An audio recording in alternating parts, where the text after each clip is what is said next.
സ്റ്റുഡൻസുമായിട്ട് ഒന്നിച്ച് അധ്യാപകനുമായിട്ട് ഒന്നിച്ച് കർത്താവെ ഞങ്ങൾ പഠിക്കുവാനായിട്ട് ഒന്നിച്ച് ദൈവസന്നിധിയിലേക്ക് അടുത്ത് വരുന്നു. ഞങ്ങളുടെ ദാസനെ കർത്താവെ ഞങ്ങൾക്ക് തിരുവചനം പഠിപ്പിക്കാനുള്ള കൃപ കൊടുക്കണമേ. എല്ലാ പ്രിയപ്പെട്ടവരെയും തക്ക സമയത്ത് ദൈവം കൂട്ടിവരുത്തണമേ. ഞങ്ങൾ ഒന്നിച്ചുള്ള ഈ പഠനം ഞങ്ങളുടെ പ്രായോഗിക ജീവിതത്തിലും ഞങ്ങളുടെ വ്യക്തിപരമായ ജീവിതത്തിലും എല്ലാം അനുഗ്രഹമായി തീരുവാൻ കർത്താവ് സഹായിക്കുന്നതിനായിട്ട് നന്ദി പറയുന്നു. ഞങ്ങളെല്ലാവരെയും സമർപ്പിക്കുന്നു.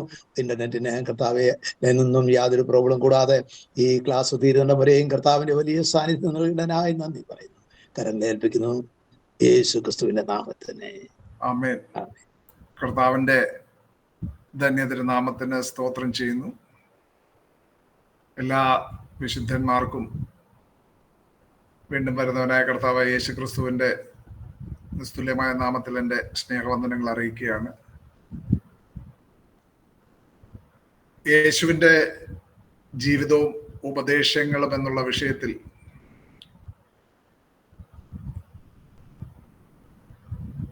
യേശുവിൻ്റെ കഷ്ടാനുഭവം സംബന്ധിച്ചായിരുന്നു കഴിഞ്ഞ ക്ലാസ്സിൽ നമ്മൾ പഠിച്ചുകൊണ്ടിരുന്നത്. യേശു അനുഭവിച്ച കഷ്ടതകൾ,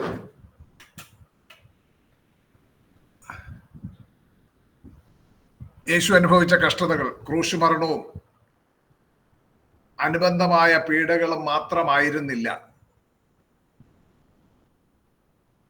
തൻ്റെ മുഴു ജീവിതത്തിലും യേശു കഷ്ടതകൾ അനുഭവിച്ചിരുന്നതായിട്ട്, ഐഹിക ജീവിതത്തിലെ കഷ്ടതകൾ അനുഭവിച്ചിരുന്നതായിട്ട് നാം കാണുന്നത്, ദൈവവചനത്തിൽ കാണുന്നത് നാം ചിന്തിക്കുകയുണ്ടായി. യേശു സഹിച്ച കഷ്ടതകളിൽ ചിലത്, ഒന്നാമത് ഏറ്റവും വലിയ കഷ്ടമായി കാണുവാൻ സാധിക്കും ദൈവിക മഹത്വം വെടിഞ്ഞ് മനുഷ്യനായി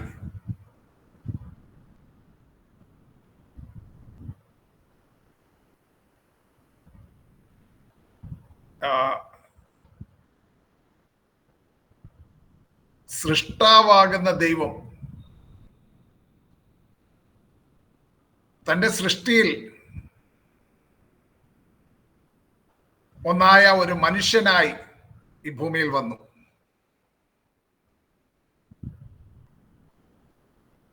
ചന്ദ്രോപരിതലത്തിൽ നടന്നിട്ടുള്ള ജെയിംസ് ഇർവിൻ എന്ന് പറയുന്ന ഒരു ആസ്ട്രോനോട്ട്, അദ്ദേഹത്തിന്റെ പേര് ഞാൻ റീകോൾ ചെയ്യുകയായിരുന്നു.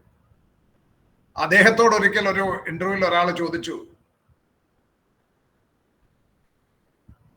മനുഷ്യൻ മറ്റൊരു ഗോളത്തിൽ നടക്കുക എന്ന് പറയുന്നത് ലോകം കണ്ട ഏറ്റവും വലിയ മഹാത്ഭുതമല്ലേ എന്ന് ചോദിച്ചപ്പോൾ അദ്ദേഹം പറഞ്ഞത്, അതൊരു വലിയ അത്ഭുതം തന്നെയാണ്. എനിക്ക് ജീവനുള്ള കാലത്തോളം അത് മറക്കുവാൻ സാധിക്കില്ല.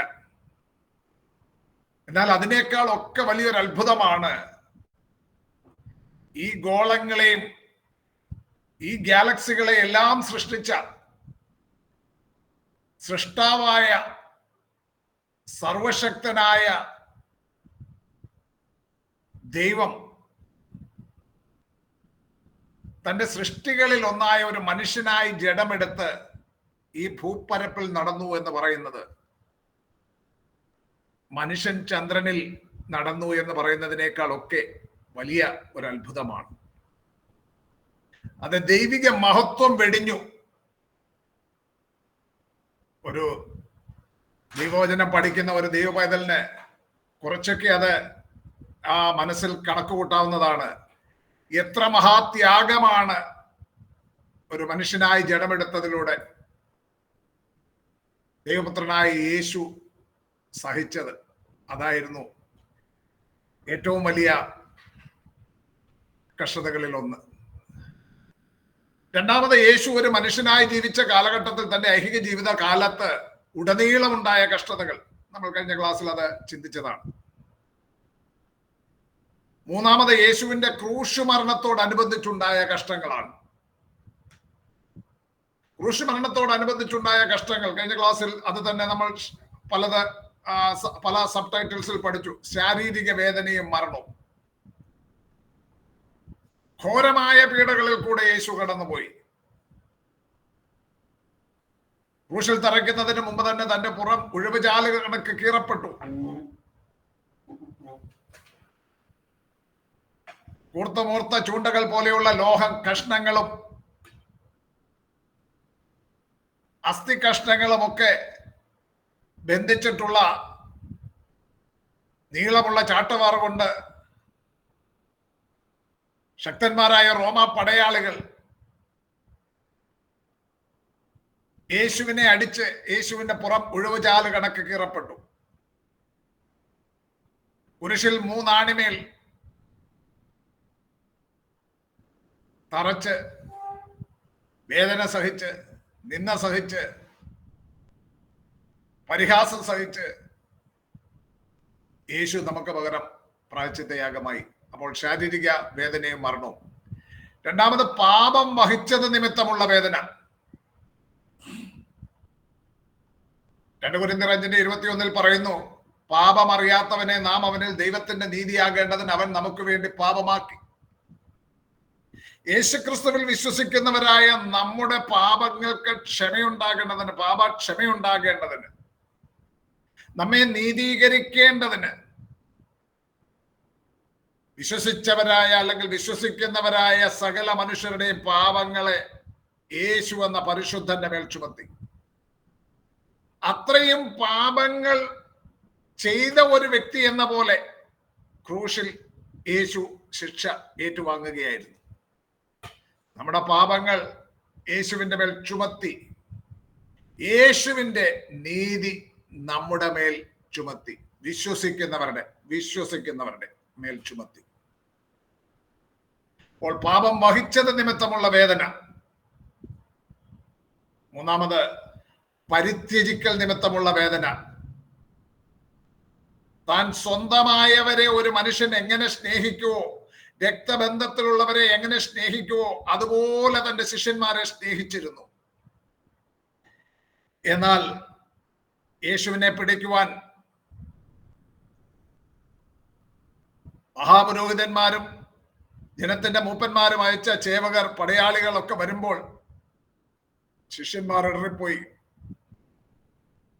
അവരെല്ലാം അവനെ വിട്ട് ഓടിപ്പോയി.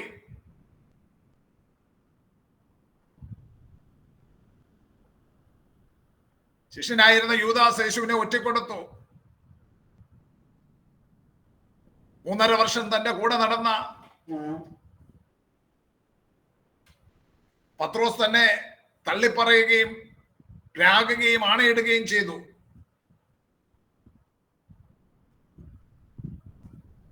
പ്രിയരായവരുടെ പരിത്യജിക്കലിൽ യേശു ഏറെ വേദന സഹിച്ചു. അതിലേറെ വേദനയുളവാക്കുന്ന ഒരനുഭവമായിരുന്നു താൻ ക്രൂശിൽ വേദന അനുഭവിച്ച നിമിഷങ്ങളിൽ പിതാവാം ദൈവം തന്റെ മുഖം മറച്ചു കളഞ്ഞു. നിത്യത മുതൽ നിത്യതയോളം തുടരുന്ന, അനാദിയായി ശാശ്വതമായും തുടരുന്ന പിതാവ്, പുത്രൻ, പരിശുദ്ധാത്മാവാകുന്ന ത്രിയേക ദൈവത്തിന്റെ ആ കൂട്ടായ്മ ക്രൂശിൽ യേശു ദൈവപുത്രൻ കൈവിടപ്പെട്ടു. യേശു പിതാവിന്റെ ആ ഫെലോഷിപ്പ് അല്ലെങ്കിൽ പരിശുദ്ധാത്മാവിന്റെയോ ഫെലോഷിപ്പ് യേശു അനുഭവിച്ചില്ല. പരിത്യജിക്കൽ നിമിത്തമുള്ള വേദന യേശു ക്രൂശ് മരണത്തോട് അനുബന്ധിച്ച് അനുഭവിച്ച വലിയൊരു വേദനയായിരുന്നു. പിന്നീട് നമ്മൾ ചിന്തിച്ചത് ദൈവ കോപം വഹിച്ചത് നിമിത്തമുള്ള വേദന. പാപികളായ മനുഷ്യരെല്ലാവരും കോപത്തിന്റെ മക്കളെന്നാണ് ദൈവനം വെളിപ്പെടുത്തുന്നത്. റോമാലേഖനം 1:18 പറയുന്നു, അനീതി കൊണ്ട് സത്യത്തെ തടുക്കുന്ന മനുഷ്യരുടെ സകല അഭക്തിക്കും അനീതിക്കും നേരെ ദൈവത്തിന്റെ കോപം സ്വർഗത്തിൽ നിന്ന് വെളിപ്പെടുന്നു. എഫേസ്യർ 2-ാം അധ്യായത്തിൽ പറയുന്നു, അതിക്രമങ്ങളാലും പാപങ്ങളാലും മരിച്ചവരായിരുന്ന നിങ്ങൾ മുമ്പേ നിങ്ങൾ ഈ ലോകത്തിന്റെ കാലഗതികളെ അനുസരിച്ച് നടന്നവരായിരുന്നു. പിശാചിന്റെ ആ ഇഷ്ടം ചെയ്തുകൊണ്ട് നടന്നവരായിരുന്നു നിങ്ങൾ. By nature you were all children of wrath. നിങ്ങൾ പ്രകൃതിയാൽ കോപത്തിന്റെ മക്കളായിരുന്നു എന്ന് പറയുന്നു. അങ്ങനെ പാപികളായിരുന്ന നാം, കോപത്തിന്റെ മക്കളായിരുന്ന നാം നമ്മുടെ മേലുണ്ടായിരുന്ന ദൈവത്തിന്റെ കോപം, ആ കോപം യേശു ഏറ്റുവാങ്ങുകയായിരുന്നു. ദൈവ കോപം വഹിച്ചത് നിമിത്തമുള്ള വേദന. ഇങ്ങനെ പല നിലകളിൽ യേശു ശരീരത്തിലും ആത്മാവിലും തന്റെ പ്രാണനിലും വേദന സഹിച്ചുകൊണ്ട് കഷ്ടം അനുഭവിച്ചതായി നമ്മൾ ചിന്തിച്ചു, കഴിഞ്ഞ ക്ലാസ്സിൽ ചിന്തിച്ചു. തുടർന്ന് യേശുവിന്റെ മരണം എന്തിനു വേണ്ടിയായിരുന്നു എന്നത് സംബന്ധിച്ചും നമ്മൾ പഠിച്ചു. ഇന്ന് ആദ്യം നമ്മൾ യേശു തന്റെ കഷ്ടാനുഭവങ്ങളിൽ താൻ പിടിക്കപ്പെട്ട ശേഷം ന്യായവിസ്താരത്തിന് യേശുവിനെ കൊണ്ടുപോയി. അപ്പോൾ യേശുവിനുണ്ടായ 7 ന്യായവിസ്താരങ്ങൾ, ന്യായവിധികൾ, അവ സംബന്ധിച്ചാണ് ഇന്ന് ഒന്നാമത് പറയുവാൻ ആഗ്രഹിക്കുന്നത്. 7 judgments that Jesus had to face. The 7 judgments that Jesus had to face. യേശുവിനെ നേരിടേണ്ടി വന്ന 7 ന്യായവിധികൾ. യേശുവിനെ പിടിച്ചു കെട്ടി ന്യായവിസ്താരത്തിനായി വിവിധ കോടതികളിലേക്ക് കൊണ്ടുപോകുന്നതിന് വളരെ മുൻപ് തന്നെ യേശുവിനെ കൊല്ലുവാൻ മഹാപുരോഹിതന്മാരും ജനത്തിന്റെ മൂപ്പന്മാരും കൂടി തീരുമാനിച്ചിരുന്നു. ന്യായവിസ്താരം നടത്തി കുറ്റക്കാരനെന്ന് കണ്ട് ശിക്ഷിക്കുകയായിരുന്നില്ല, കൊല്ലുവാൻ വേണ്ടി ഒരു ന്യായവിസ്താരം. എന്തുകൊണ്ടാണ്? യേശു ചെയ്തുകൊണ്ടിരുന്ന അടയാളങ്ങൾ കണ്ടിട്ട് യേശു തന്നെയാണ് ഇസ്രായേലിന് രാജാവായി വരുവാനുള്ള മശിഹ എന്ന് ജനമെല്ലാം അവനിൽ വിശ്വസിക്കും. അങ്ങനെ യേശുവിനോട് കൂടെ അനേകർ ചേർന്ന് യേശുവിനെ ഇസ്രായേലിന്റെ രാജാവാക്കിയാൽ റോമാക്കാർ വന്ന് തങ്ങളെ ആക്രമിക്കുകയും തങ്ങൾ അനുഭവിച്ചു കൊണ്ടിരുന്ന സുഖ സൗകര്യങ്ങൾ എടുത്തു കളയുകയും ചെയ്യുമെന്ന് മഹാപുരോഹിതന്മാരും പരീക്ഷന്മാരും അടങ്ങുന്ന സന്നദ്ധ സംഘം വിലയിരുത്തി. നിങ്ങൾ ചിന്തിക്കും, യഹൂദന്മാര് റോമാക്കാരിൽ നിന്നുള്ള സ്വാതന്ത്ര്യമല്ലേ ആഗ്രഹിച്ചിരുന്നത്? അതേ, സാധാരണ ജനം ആഗ്രഹിച്ചിരുന്ന അതാണ്. തങ്ങളുടെ മശിഹാവരും തങ്ങൾക്ക് സ്വാതന്ത്ര്യം നൽകി തരുമെന്നാണ്. എന്നാൽ അക്കാലത്ത് സന്നിധി സംഘം എന്ന് പറയുന്ന ന്യായാധിപ സംഘം, പരീക്ഷന്മാര്, മഹാപുരോഹിതന്മാർ, ഇവരൊക്കെയും റോമാ ഭരണകൂടവുമായി കൈകോർത്തു പോകുന്ന ഒരവസ്ഥയായിരുന്നു. പ്രത്യേകിച്ച് അന്നത്തെ മഹാപുരോഹിതന്മാർ എന്ന് പറയുന്ന സദൂക്യരായിരുന്നു. സദൂക്യര് റോമാക്കാരുമായിട്ട് വളരെ സൗഹൃദത്തിലായിരുന്നു. അപ്പോൾ അവരനുഭവിച്ചിരുന്ന ആ സുഖ സൗകര്യങ്ങൾ സ്വന്തം ജനത്തെ വഞ്ചിച്ചിട്ടാണെങ്കിൽ പോലും അവരനുഭവിച്ചിരുന്ന ആ സുഖ സൗകര്യങ്ങൾ നഷ്ടപ്പെടും. യേശു വളരെ ശക്തനായ ഒരു മശിഹായി ജനം അംഗീകരിച്ചു തുടങ്ങിയിരിക്കുന്നു. യേശുവിനെ ജനം രാജാവാക്കിയാൽ റോമാക്കാർ വന്ന് തങ്ങളെ ആക്രമിക്കും എന്ന് മത മേധാവികൾ ഭയപ്പെട്ടു. അതുകൊണ്ട് നമ്മൾ യോഹന്നാന്റെ സുവിശേഷം 11-ാം അധ്യായം 47 മുതൽ 52 വരെയുള്ള വാക്യങ്ങൾ വായിക്കുമ്പോൾ അവിടെ അക്കാലത്ത് മഹാപുരോഹിതനായിരുന്ന കയ്യഫാസ് പറയുന്നുണ്ട്, ജനത്തിന്റെ രക്ഷയ്ക്കായി ഒരുവൻ മരിക്കുന്നത് ഉചിതം. 11-ാം അധ്യായത്തിന്റെ വിശേഷത എന്ന് പറയുന്ന ലാസറിനെ ഉയർപ്പിച്ച വലിയൊരു അതിശയം നടന്നു. ജനം മുഴുവൻ ഇളകിയിരിക്കുകയാണ്. മരിച്ച് നാറ്റം വെച്ച് 4 ദിവസമായി നാറ്റം വെച്ച മനുഷ്യനെ ഉയർപ്പിച്ചിരിക്കുന്നു. അത്ഭുതകരമായ ഒരു കാഴ്ച. ആ കാഴ്ച മഹാപുരോഹിതന്മാരെ, ശാസ്ത്രമാരെ, പരീക്ഷന്മാരെയും സന്തോഷിപ്പിക്കുന്നതിന് പകരം, നിങ്ങൾ ആരെങ്കിലും ഒരാളെ 11-ാം അധ്യായം, യോഹന്നാൻ 11-ാം അധ്യായം ഒന്ന് എടുത്താട്ട് 47 മുതലുള്ള ഭാഗങ്ങൾ ഒന്ന് വായിച്ചാട്ട്, 47 മുതലുള്ള ഭാഗങ്ങൾ അവരെ സന്തോഷിപ്പിക്കുന്നതിന് പകരം എന്താണ് ഉണ്ടായെന്ന് ചോദിച്ചേ നോക്കി. യോഹന്നാൻ 11 സംഘം കൂടി, നാം എന്തു ചെയ്യേണ്ടോ? ഈ മനുഷ്യൻ വളരെ അടയാളങ്ങൾ ചെയ്യുന്നുവല്ലോ. അവനെ ഇങ്ങനെ വിട്ടയച്ചാൽ എല്ലാവരും അവനിൽ വിശ്വസിക്കും. റോമാക്കാരും വന്ന് നമ്മുടെ സ്ഥലത്തെയും ജനത്തെയും എടുത്തു കളയുമെന്ന് പറഞ്ഞു. അവരിൽ ഒരുത്തൻ, ആ സംവത്സരത്തെ മഹാപുരോഹിതനായ കയ്യഫാവ് തന്നെ, അവരോട് നിങ്ങൾ ഒന്നും അറിയുന്നില്ല, ജനം മുഴുവനും നശിച്ചു പോകാതവണ്ണം ഒരു മനുഷ്യൻ ജാതിക്ക് വേണ്ടി മരിക്കുന്നത് നന്ന് എന്ന് ഓർക്കുന്നതുമില്ല എന്ന് പറഞ്ഞു. അവൻ ഇത് സ്വയമായി പറഞ്ഞതല്ല, താൻ ആ സംവത്സരത്തെ മഹാപുരോഹിതനാകയാൽ ജനത്തിനു വേണ്ടി യേശു മരിപ്പാനിരിക്കുന്നു എന്ന് പ്രവചിച്ചതത്രേ. ജനത്തിനു വേണ്ടി മാത്രമല്ല, ചിതറിയിരിക്കുന്ന ദൈവമക്കളെ ഒന്നായിട്ട് ചേർക്കേണ്ടതിനും തന്നെ. അന്നു മുതൽ അവർ അവനെ കൊല്ലുവാൻ ആലോചിച്ചു. നോക്കുക, മരിച്ച് നാറ്റം വെച്ച ലാസറിനെ ഉയർപ്പിച്ചതിന് ശേഷം നടക്കുന്ന സംഭവമാണ്.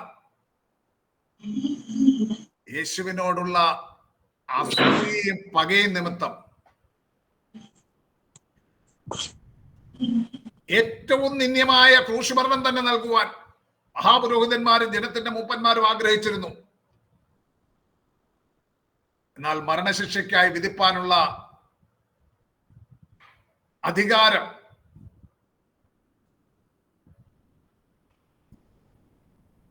ആ കാലത്ത് റോമാക്കാർ യഹൂദന്മാരുടെ ന്യായാധിപ സംഘത്തിൽ നിന്നും ആ അധികാരം എടുത്തു കളഞ്ഞിരുന്നു. അത് തന്നെയല്ല, മഹാപുരോഹിതന്മാരും ന്യായാധിപ സംഘവും വിധിച്ചാൽ ന്യായപ്രമാണ പ്രകാരം മരണശിക്ഷയ്ക്കായി വിധിക്കപ്പെടുന്നവനെ കല്ലെറിഞ്ഞു കൊല്ലുന്നതായിരുന്നു അവരുടെ പതിവ്. കല്ലെറിഞ്ഞു കൊല്ലുന്നത്. ആരെങ്കിലും കല്ലെറിഞ്ഞു കൊന്നത് പഴയ നിയമത്തിൽ നിന്നും പുതിയ നിയമത്തിൽ നിന്നും ഓർമ്മ വരുന്നെങ്കിൽ ഒന്ന് പെട്ടെന്ന് പറയാം.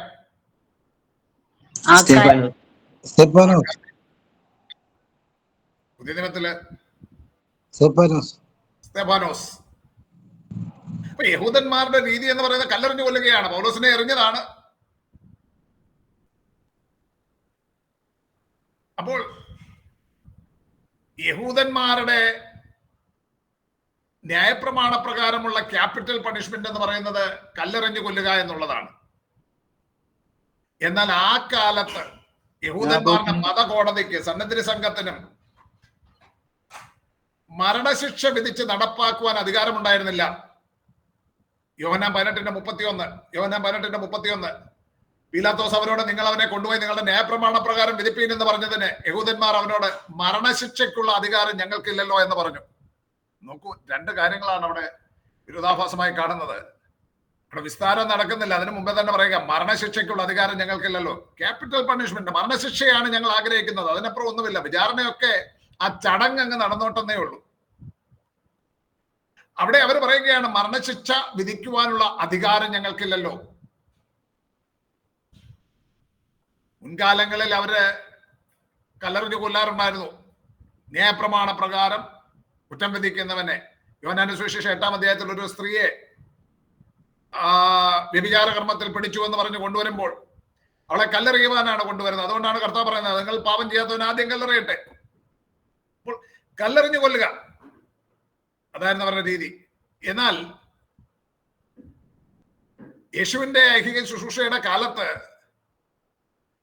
ആ കാലത്തൊക്കെ റോമിനെതിരായിട്ടുള്ള ഭരണവിരുദ്ധ വിപ്ലവങ്ങൾ, കലഹങ്ങൾ അത് സാധാരണമായിക്കൊണ്ടിരുന്നത് കൊണ്ട് നിരവധി കൊലപാതകങ്ങളൊക്കെ ആ കാലത്തുണ്ടായത് കൊണ്ട് റോമാ ഭരണകൂടം മരണശിക്ഷയ്ക്കുള്ള അധികാരം യഹൂദന്മാരുടെ മതകോടതികളിൽ നിന്നും എടുത്തു കളഞ്ഞിരുന്നു. ഇതാണ് ചരിത്രം. റോമിനെതിരായിട്ടുള്ള കലഹങ്ങൾ ഉണ്ടാകുമ്പോൾ അതിനനുബന്ധമായിട്ട് പല കൊലപാതകങ്ങൾ നടക്കുന്നു. അങ്ങനെ വന്നപ്പോൾ യഹൂദന്മാരുടെ മതകോടതികളിൽ നിന്നും ക്യാപിറ്റൽ പണിഷ്മെന്റ് ആയിട്ട് കല്ലെറിഞ്ഞു കൊല്ലുവാനുള്ള അധികാരം പോലും റോമാക്കാർ എടുത്തു മാറ്റിയിരുന്നു. എങ്കിലും അവർ ചെയ്യത്തില്ലായിരുന്നോ? ചെയ്യുമായിരുന്നു. അതിന്റെ ഉദാഹരണമാണ് പിൽക്കാലത്ത് സ്തെഫാനോസിനെ കല്ലെറിഞ്ഞു കൊല്ലുന്നത്. അപ്പോൾ ഈ സാഹചര്യങ്ങൾ നിമിത്തം അവർ തങ്ങളുടെ മതകോടതികൾക്ക് മുൻപാകെ മാത്രമല്ല, റോമാ കോടതിക്ക് മുൻപാകെ, അതായത് ഗവർണറായിരുന്ന പീലാത്തോസിന്റെ മുൻപാകെയും നാടുവാഴിയായിരുന്ന ഹെരോദാവിന്റെ മുൻപാകെ യേശുവിനെ വിചാരണയ്ക്കായി കൊണ്ടുപോയി. കാരണം മതകോടതികൾക്ക് മുൻപാകെ ശിക്ഷ വിധിച്ചാലും,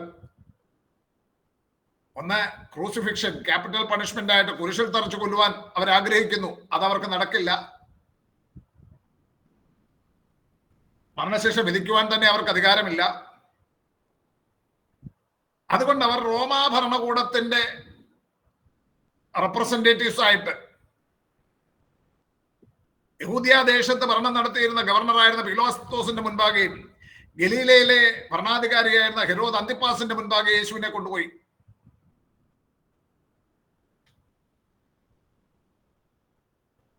ആദ്യം അവർ മതകോടതികൾക്ക് മുൻപാകെ യേശുവിനെ ന്യായവിസ്താരം നടത്തി.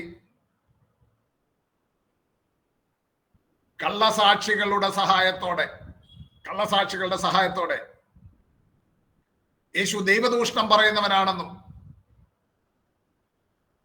യേശു അഭിഷക്തനായ മെഷിഹ അഥവാ ക്രിസ്തു അല്ല എന്നും അവർ അന്യായമായി വിധിച്ചു. ന്യായമായിട്ടല്ലാതെ വിധിച്ചു. അങ്ങനെ യേശുവിനെ അവർ മരണയോഗ്യനാകുന്നുവെന്ന് ജനത്തെ കൊണ്ട് സമ്മതിപ്പിച്ചു. മത്തായിയുടെ സുവിശേഷം 26-ാം അധ്യായം 57 മുതൽ 68 വരെയുള്ള വാക്യങ്ങളിൽ നാം അത് കാണുന്നുണ്ട്. കള്ളസാക്ഷികളെ നിർത്തി യേശു ദൈവദൂഷണം പറയുന്നവനാണ്, അവനല്ല മഷിക, അവൻ മഷിക അല്ല എന്ന് ജനത്തെ കൊണ്ട് സമ്മതിപ്പിച്ച്, ജനത്തെ കൊണ്ട് അവൻ മരണയോഗ്യനെന്ന് സമ്മതിപ്പിച്ചു. മഹാപുരോഹിതന്മാരും പരീശന്മാരും എല്ലാം ചേർന്നൊരുക്കിയ ഒരു തന്ത്രമായിരുന്നു അത്. 26-ന്റെ 57 മുതൽ 68 വരെ പിന്നീട് അത് വായിക്കും നമ്മൾ. അതുകൂടാതെ യോഹന്നാൻ 19:7 നമ്മൾ കാണുന്നു, അവൻ തന്നെത്താൻ ദൈവപുത്രനാക്കിയത് കൊണ്ട് തങ്ങളുടെ ന്യായപ്രമാണ പ്രകാരം അവൻ മരിക്കേണ്ടതാകുന്നു എന്നവർ പറയുന്നുണ്ട്. തന്നെത്താൻ ദൈവപുത്രനാക്കി എന്ന് പറയുമ്പോൾ യഹൂദൻ അതിന്റെ അർത്ഥം ദൈവപുത്രൻ എന്ന് പറയുന്നതിൽ താൻ ദൈവമാണ് എന്ന് പറയുകയാണ് എന്ന് യഹൂദന്മാർക്ക് മനസ്സിലാവും. യോഹന്നാൻ 19:7 ഞങ്ങൾക്കൊരു ന്യായപ്രമാണമുണ്ട്, അവൻ തന്നെത്താൻ ദൈവപുത്രനാക്കിയത് കൊണ്ട് അവൻ ആ ന്യായപ്രമാണ പ്രകാരം അവൻ മരിക്കേണ്ടതാകുന്നു എന്ന് ഉത്തരം പറഞ്ഞു. അപ്പോൾ യേശുവിനെ കുറിച്ചുള്ള ആരോപണങ്ങളാണ്. ഇപ്പൊ മതകോടതികൾക്ക് മുൻപാകെ യേശുവിനെ ന്യായവിസ്താരം നടത്തി പ്രഖ്യാപിക്കപ്പെട്ട വിധികൾ നോട്ട് ചെയ്യുക. മത്തായി 26-ന്റെ 57 മുതൽ 68 വരെയുള്ള വാക്യങ്ങൾ നിങ്ങൾ നോട്ട് ചെയ്തുകൊള്ളുക. മതകോടതികൾ വിധിക്കുന്നു, യേശു ദൈവദൂഷണം പറയുന്നവനാണ്, യേശു അഭിഷക്തനായ മശിഹ അഥവാ ക്രിസ്തു അല്ല, യേശു മരണയോഗ്യനെന്ന് ജനത്തെ കൊണ്ട് സമ്മതിപ്പിച്ചു മതകോടതികൾ ചെയ്തത്. 4 യോഹന്നാൻ 19:7 അവൻ തന്നെത്താൻ ദൈവപുത്രനാക്കി, അതുകൊണ്ട് ന്യായപ്രമാണ പ്രകാരം അവൻ മരിക്കേണ്ടതാകുന്നു. ഇങ്ങനെ മതകോടതികൾ വിധിച്ചു. അടുത്തത് റോമൻ കോടതികൾക്ക് മുൻപാകെ യേശുവിനെ നിർത്തി ന്യായാധിപന്മാരുടെ മേൽ വിവിധമായ സമ്മർദ്ദ തന്ത്രങ്ങൾ പ്രയോഗിച്ച് ഗവർണറായിരുന്ന പീലാത്തോസിനെ നിർബന്ധിച്ച് യേശുവിനെ ക്രൂശിക്കേണ്ടതിന് അവനാൽ വിധി എഴുതിപ്പിച്ചു.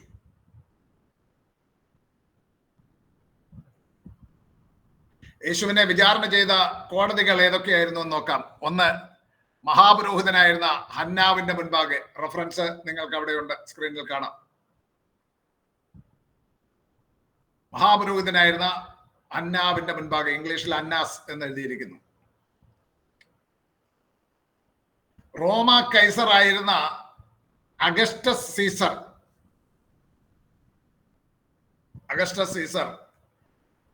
AD 6 ഹെരോദാവിന്റെ മകനായിരുന്ന ഹെരോദ് അർക്കലിയോസിനെ യഹൂദ്യ, ശമരിയ, ഇദുമ്യ പ്രദേശങ്ങളുടെ ഭരണച്ചുമതലയിൽ നിന്ന് നീക്കി. അതായത് മഹാനായ ഹെരോദാവിന്റെ മരണശേഷം അദ്ദേഹത്തിന്റെ പുത്രന്മാർക്കായിട്ട് ദേശം വിഭജിക്കപ്പെട്ടു, അദ്ദേഹത്തിന്റെ ഭരണപ്രദേശങ്ങൾ വിഭജിക്കപ്പെട്ടു.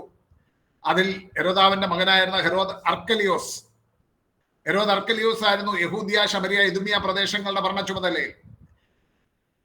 ഹെരോദ് അന്തിപ്പാസ് ആയിരുന്നു ഗലീലയിലെ ഭരണം നടത്തിയിരുന്നത്. എന്നാൽ ഹെരോദ് അർക്കലിയോസ് വളരെ ക്രൂരനും പ്രാപ്തിയില്ലാത്തവനുമായ ഒരു ഭരണാധികാരി ആയിരുന്നത് കൊണ്ട് ജനത്തിന്റെ പ്രതിഷേധം വർദ്ധിച്ചു വന്നതുകൊണ്ട് അഗസ്റ്റസ് സീസർ അർക്കലിയോസിനെ ഭരണ ചുമതലയിൽ നീക്കി. അന്ന് സുറിയയിൽ റോമൻ ഗവർണറായിരുന്ന കുറന്യോസിനെ അർക്കലിയോസ് ഭരിച്ചിരുന്ന പ്രദേശങ്ങളുടെ ഭരണത്തിനുള്ള അധിക ചുമതല കൂടെ നൽകി. നമുക്കറിയാം, നമ്മുടെ ഭാരതത്തിൽ ഒരു സംസ്ഥാനത്തിന്റെ ഗവർണർ പെട്ടെന്ന് മരിക്കുകയോ അല്ലെങ്കിൽ ഏതെങ്കിലും കാരണവശാൽ മാറുകയോ ചെയ്തു കഴിയുമ്പോൾ മറ്റൊരു സംസ്ഥാനത്തിന്റെ ഗവർണറിന് ഈ സംസ്ഥാനത്തിന്റെ ചുമതല കൂടെ കുറെ നാളുകൾക്ക് നൽകും, മറ്റൊരു ഗവർണറിനെ നിയമിക്കുന്നത് വരെ. അതുപോലെ അർക്കലിയോസ് ഭരിച്ചിരുന്ന പ്രദേശങ്ങളുടെ ഭരണ ചുമതല കുറന്യോസിന്, സുറിയയിലെ ഗവർണറായിരുന്ന കുറന്യോസിന് നൽകി. കുറന്യോസ് തന്റെ ഭരണകാലത്ത് പുതുതായി രൂപീകൃതമായ യഹൂദിയ പ്രവിശ്യയിൽ നടപ്പാക്കിയ നിരവധി ഭരണപരിഷ്കാരങ്ങൾ ഒന്ന്, കൈസർക്ക് കരം പിരിക്കുവാനായി ജനത്തിന്റെ സെൻസസ് എടുത്തു. സെൻസസ് അഥവാ കാനേഷുമാരി എന്നോ മറ്റു പറയുന്ന പേര് ചാർത്തൽ എന്ന് ബൈബിളിൽ പറഞ്ഞിരിക്കുന്നു. ലൂക്കോസിന്റെ സുവിശേഷം 2-ാം അധ്യായത്തിൽ നമ്മൾ കാണുന്നുണ്ട് കുറന്യോസിന്റെ കാലത്ത് പേര് ചാർത്തൽ സംഭവിച്ചത്. കർത്താവ് യേശു ക്രിസ്തുവിന്റെ ജനനസമയത്ത് അത് സംഭവിക്കുന്നു.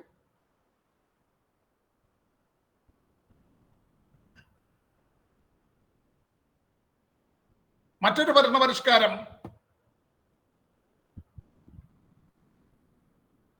റോമിന് വിധേയനായി പ്രവർത്തിക്കുവാൻ മനസ്സുള്ള ഒരുവനെ യഹൂദന്മാരുടെ മഹാപുരോഹിതനായി നിയമിച്ചതായിരുന്നു. സാധാരണ ചെയ്തു വന്നിരുന്നത് അഹരോന്യ പൈതൃകമുള്ള ഒരുവൻ തലമുറ മാറി മാറി മഹാപുരോഹിതനായി വരുന്നതാണ്. എന്നാൽ കുറന്യോസിന്റെ കാലത്ത് ആ പാരമ്പര്യങ്ങളൊക്കെ വിട്ട് റോമിന് വിധേയനായി പ്രവർത്തിക്കുവാൻ മനസ്സുള്ള ഒരുവനെ മഹാപുരോഹിതനായി നിയമിച്ചു. അങ്ങനെ കുറന്യോസ് പേര് ചാർത്തലൊക്കെ നടത്തിയ കുറന്യോസ് ഹന്നാവിനെ യഹൂദന്മാരുടെ മഹാപുരോഹിതനായി നിയമിച്ചു. അന്നാസ്, ഇംഗ്ലീഷിൽ അന്നാസ് എന്ന് പറയുന്ന ഹന്നാവിനെ AD 6 മുതൽ 15 വരെ AD 6 മുതൽ 15 വരെ യഹൂദന്മാരുടെ മഹാപുരോഹിതനായിരുന്നത് ഹന്നാവാണ്.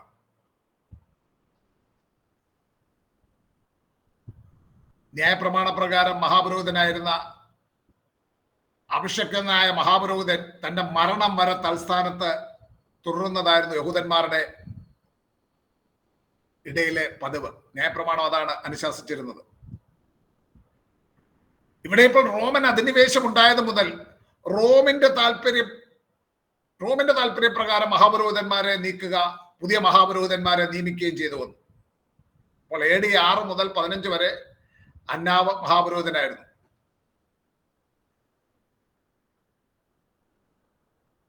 കുറന്യോസിന്റെ അധിക ചുമതലയിൽ നിന്ന് അദ്ദേഹത്തെ മാറ്റി വലേറിയസ് ഗ്രേറ്റസ് എന്ന് പറയുന്ന ഒരു റോമൻ പ്രീഫെക്ട് യഹൂദിയയിൽ ഭരണമേറ്റപ്പോൾ, പേരൊന്നുകൂടെ പറയാം, വലേറിയോസ് ഗ്രേറ്റസ്, AD 15 മുതൽ 26 വരെ വലേറിയസ് ഗ്രേറ്റസ് ആയിരുന്നു റോമൻ പ്രീഫെക്റ്റ് ആയിട്ട് ഭരണം നടത്തിയത്. വലേറിയസ് ഗ്രേറ്റസ് ഹന്നാവിനെ മഹാപുരോഹിത സ്ഥാനത്ത് നിന്ന് നീക്കി.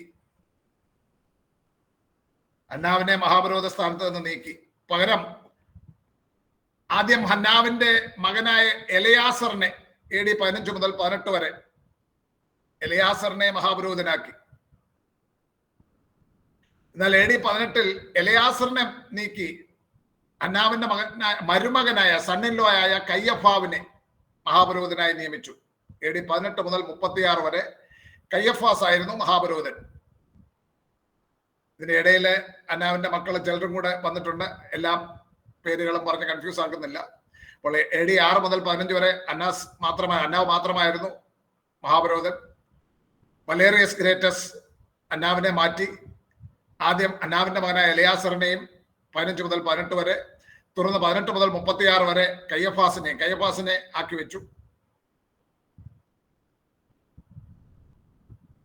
ഈ അന്നാവ് 10 വർഷക്കാലം മാത്രമാണ്, AD 6 മുതൽ 15 വരെ മാത്രമാണ് ഔദ്യോഗികമായി മഹാപുരോഹിതനായിരുന്നത്. എങ്കിലും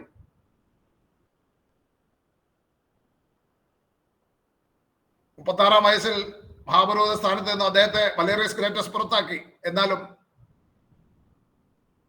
ഔദ്യോഗികമായ സ്ഥാനത്ത് നിന്ന് നീക്കം ചെയ്യപ്പെട്ട ശേഷവും യഹൂദ്യയിലെ മത, രാഷ്ട്രീയ, സാമൂഹിക സംവിധാനങ്ങളിൽ ഏറ്റവും സ്വാധീനമുള്ള ഒരു വ്യക്തിയായി ഹന്നാവ് തുടർന്നുവെന്ന് ചരിത്രം പറയുന്നു.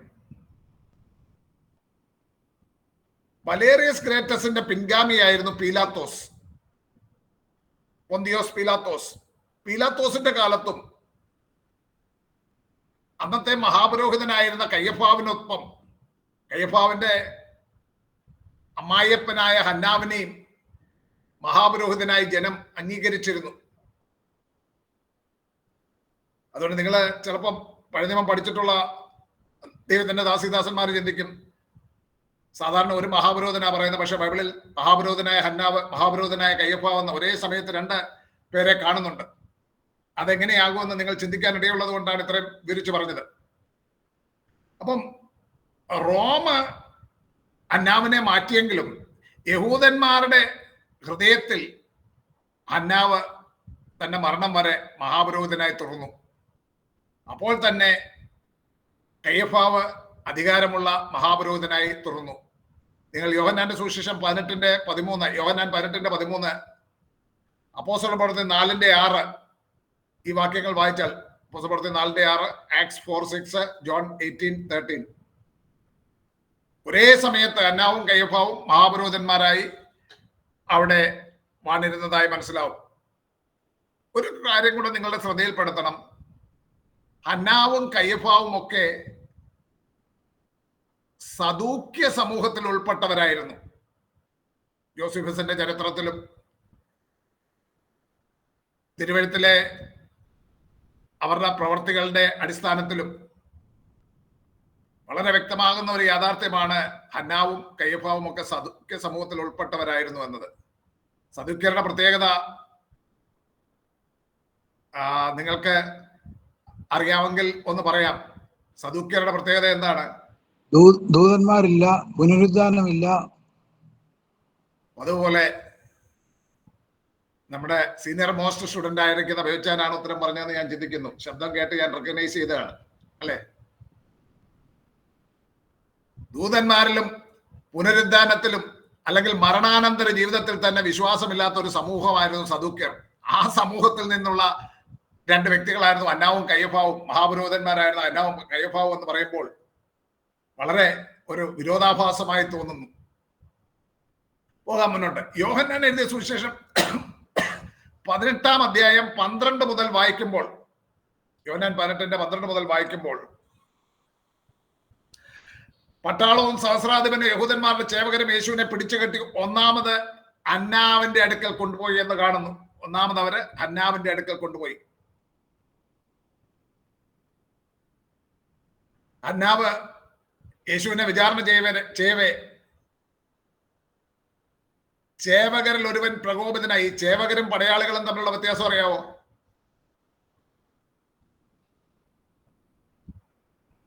ചേവകരും പടയാളികളും തമ്മിലുള്ള വ്യത്യാസം. ചേവകർ മഹാപുരോഹിതന്റെ പട്ടാളവും. കേട്ടില്ല? ചേവകർ മഹാപുരോഹിതൻ യഹൂദന്മാരുടെ പോലീസും റോമാക്കാരുടെ പോലീസും തമ്മില്. പോലീസ് എന്ന് പറഞ്ഞു. ഓക്കെ, കാര്യം പിടി കിട്ടി അദ്ദേഹത്തിന്. ടെമ്പിൾ ഗാർഡ്സ് അല്ലെങ്കിൽ യഹൂദന്മാരുടെ ദൈവാലയ സൂക്ഷിപ്പുകാരായിരുന്ന അല്ലെങ്കിൽ മഹാപുരോഹിതന്റെ കമാൻഡിൽ അല്ലെങ്കിൽ സന്നദ്ധ സംഘത്തിന്റെ കമാൻഡിൽ പ്രവർത്തിച്ചിരുന്ന യഹൂദന്മാരായിരുന്നു ചേവകന്മാരെന്ന് ബൈബിളിൽ നമ്മൾ കാണുന്നത്. ഇംഗ്ലീഷ് ബൈബിളിൽ ടെമ്പിൾ ഗാർഡ്സ് എന്നാണ് പറയുന്നത്. പടയാളികൾ എന്ന് പറയുന്നത് സോൾജിയേഴ്സ്, അവരും റോമൻ സോൾജിയേഴ്സ് ആണ്. റോമൻ സോൾജിയേഴ്സിൽ റോമ ഭരണത്തിലുള്ള എല്ലാ പ്രദേശങ്ങളിൽ നിന്നുമുള്ളവരുണ്ട്. അപ്പം യേശുവിന്റെ വിചാരണ വേളയിൽ, ഹന്നാവിന്റെ വിചാരണ വേളയിൽ യോഹന്നാൻ 18:19 മുതൽ 24 വരെയുള്ള വാക്യങ്ങൾ നമ്മൾ കാണുന്നുണ്ട്. അവിടെ ചേവകരിൽ ഒരുവൻ, ഒരു യഹൂദനാണ്, യേശുവിന്റെ കന്നത്തടിച്ചു. നമ്മൾ ഇതുപോലെ മറ്റൊരു മഹാപുരോഹിതൻ പൗലോസിനെ കരണത്തടിപ്പിക്കുന്നുണ്ട്. അതിന്റെ അനന്യാസ് എന്ന പേര് അപ്പോസ്തലപ്രവൃത്തി 23-ാം അധ്യായത്തിൽ അനന്യാസ് എന്ന മഹാപുരോഹിതൻ. അത് ഈ ഹന്നാവല്ല കേട്ടോ. അത് AD 47 മുതൽ 59 വരെ മഹാപുരോഹിതനായിരുന്ന മറ്റൊരു വ്യക്തിയാണ് അനന്യാസ്. പൗലോസിനെ കരണത്തടിപ്പിക്കുന്നത് മറ്റൊരു വ്യക്തിയാണ് അനന്യാസ് എന്ന് പറയുന്ന മഹാപുരോഹിതൻ. അപ്പോൾ ഇവിടെ ഹന്നാവിന്റെ മുൻപാകെ യേശുവിനെ കൊണ്ടുവരുന്നു. അവിടെ കരണത്തടിപ്പിച്ചു. അതിനുശേഷം മഹാപുരോഹിതനായ കയ്യഫാവിന്റെ മുൻപാകെ വിചാരണയ്ക്കായി വരുന്നു. റെഫറൻസ് നോട്ട് ചെയ്യുക. മാത്യു 26:57 മുതൽ 68 വരെ, മർക്കോസ് 14:53 മുതൽ 65 വരെ, ലൂക്കോസ് 22:54, 63 മുതൽ 65, യോഹന്നാൻ 18:24. അപ്പോൾ യേശുവിനെ പിടിച്ചുകെട്ടി ന്യായവിസ്താരത്തിനായി വിവിധ കോടതികളിലേക്ക് കൊണ്ടുപോകുന്നതിന് വളരെ മുൻപ് നമ്മൾ പറഞ്ഞാണ്, തങ്ങളുടെ സുരക്ഷയ്ക്കായി റോമാക്കാർ വന്ന് തങ്ങളുടെ സുഖ സൗകര്യങ്ങളെല്ലാം നഷ്ടപ്പെടുമെന്ന് ഭയന്നിട്ട് ഒരു മനുഷ്യൻ മരിക്കുന്നത് നന്ന് എന്ന് വിധിച്ച കൗശലക്കാരനായിരുന്നു മഹാപുരോഹിതനായ കയ്യഫാവ്. യോഹന്നാൻ 11:47 മുതൽ 50 വരെയുള്ള വാക്യങ്ങൾ മുമ്പേ നമ്മൾ വായിച്ചതാണ്. അവരിൽ ഒരുത്തന്നെ ആ സംവത്സരത്തെ മഹാപുരോഹിതനായ കയ്യഫാവ് തന്നെ അവരോട് നിങ്ങളൊന്നും അറിയുന്നില്ല, ജനം മുഴുവൻ നശിച്ചു പോകാതെ വണ്ണം ഒരു മനുഷ്യൻ ജാതിക്ക് വേണ്ടി മരിക്കുന്നത് നന്ന് എന്ന് ഓർക്കുന്നതുമില്ല എന്ന് പറഞ്ഞു.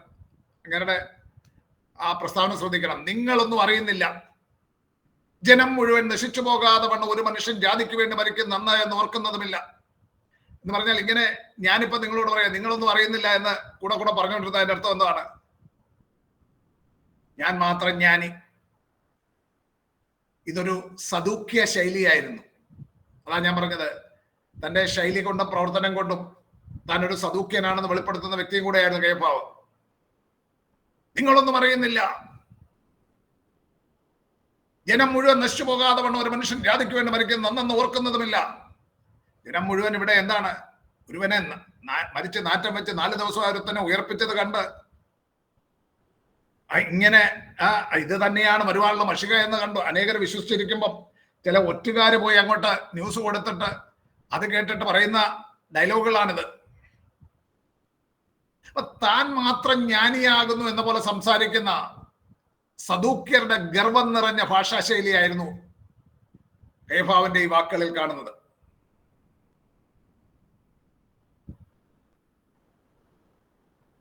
യേശുവിനെ വിചാരണ ചെയ്യുന്ന വേളയിൽ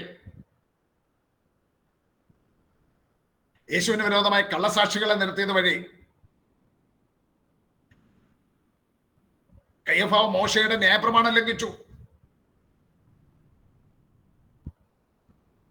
ആവർത്തന പുസ്തകം 19-ാം അധ്യായത്തിന്റെ 18-19 വാക്യങ്ങൾ, ആവർത്തന പുസ്തകം 19-ന്റെ 18-19 വാക്യങ്ങൾ, ഡ്യൂട്രോണമി 19:18 and verses 18 and 19 അവിടെ പറയുന്നു, ന്യായാധിപന്മാർ നല്ലവണ്ണം വിസ്താരം കഴിക്കണം. സാക്ഷി കള്ളസാക്ഷി എന്നും സഹോദരന്റെ നേരെ കള്ളസാക്ഷ്യം പറഞ്ഞു എന്നും കണ്ടാൽ അവൻ സഹോദരന് വരുത്തുവാൻ നിരൂപിച്ചതുപോലെ നിങ്ങൾ അവനോട് ചെയ്യണം. ഇങ്ങനെ നിങ്ങളുടെ ഇടയിൽ നിന്ന് ദോഷം നീക്കിക്കളയണം. ഇതാണ് ന്യായപ്രമാണം. കള്ളസാക്ഷ്യം പറയുകയോ കള്ളസാക്ഷ്യം പറയിക്കുകയോ ചെയ്യുന്നവനെ ജനത്തിന്റെ ഇടയിൽ നിന്ന് നീക്കിക്കളയണം. നീക്കിക്കളയണം എന്ന് പറഞ്ഞാൽ അങ്ങോട്ട് മാറി നിൽക്കാൻ പറയണമെന്നല്ല, കൊന്നുകളയണമെന്നാണ് പറയുന്നത്. നീക്കിക്കളയണമെന്ന് പറഞ്ഞാൽ അവനെ കൊന്നുകളയണമെന്നാണ് ന്യായപ്രമാണം പറയുന്നത്.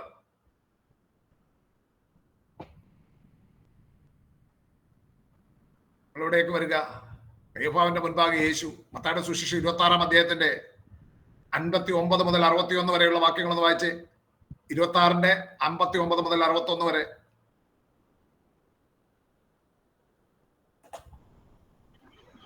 മഹാപുരോഹിതന്മാരും ന്യായാധിപ സംഘമൊക്കെയും യേശുവിനെ കൊല്ലേണ്ടതിന് അവന്റെ നേരെ കള്ളസാക്ഷ്യം അന്വേഷിച്ചു. കള്ളസാക്ഷികൾ പലരും വന്നിട്ടും പറ്റിയില്ല. ഒടുവിൽ 2 പേർ വന്ന്, ദൈവമന്ദിരം പൊളിച്ച് 3 ദിവസം കൊണ്ട് വീണ്ടും പണിയുവാൻ എനിക്ക് കഴിയുമെന്ന് ഇവൻ പറഞ്ഞു എന്ന് ബോധിപ്പിച്ചു. മഹാപുരോഹിതൻ എഴുന്നേറ്റ് യെരുശലേമിലെ ദൈവാലയത്തിൽ വെച്ച് യേശു ജനത്തോട് തന്റെ ശരീരമാകുന്ന, കൈപ്പണിയല്ലാത്ത മന്ദിരമാകുന്ന തന്റെ ശരീരത്തെ കുറിച്ച് ഈ മന്ദിരം പൊളിപ്പീൻ, ഞാൻ 3 ദിവസത്തിനകം അതിനെ പണിയുമെന്ന് പറഞ്ഞത് ഉദ്ധരിച്ചുകൊണ്ട് ഇവിടെ കള്ളസാക്ഷികൾ വന്നിട്ട് പറയുകയാണ്, മന്ദിരം പൊളിച്ച് 3 നാൾ കൊണ്ട് പണിയുമെന്ന് ഇവൻ പറഞ്ഞതാണെന്ന് പറഞ്ഞ് കള്ളസാക്ഷ്യം പറയുകയാണ്. മത്തായി 26 63 മുതലുള്ള വാക്യങ്ങൾ വായിച്ചാട്ട്. 63 മുതലുള്ള വാക്യങ്ങൾ.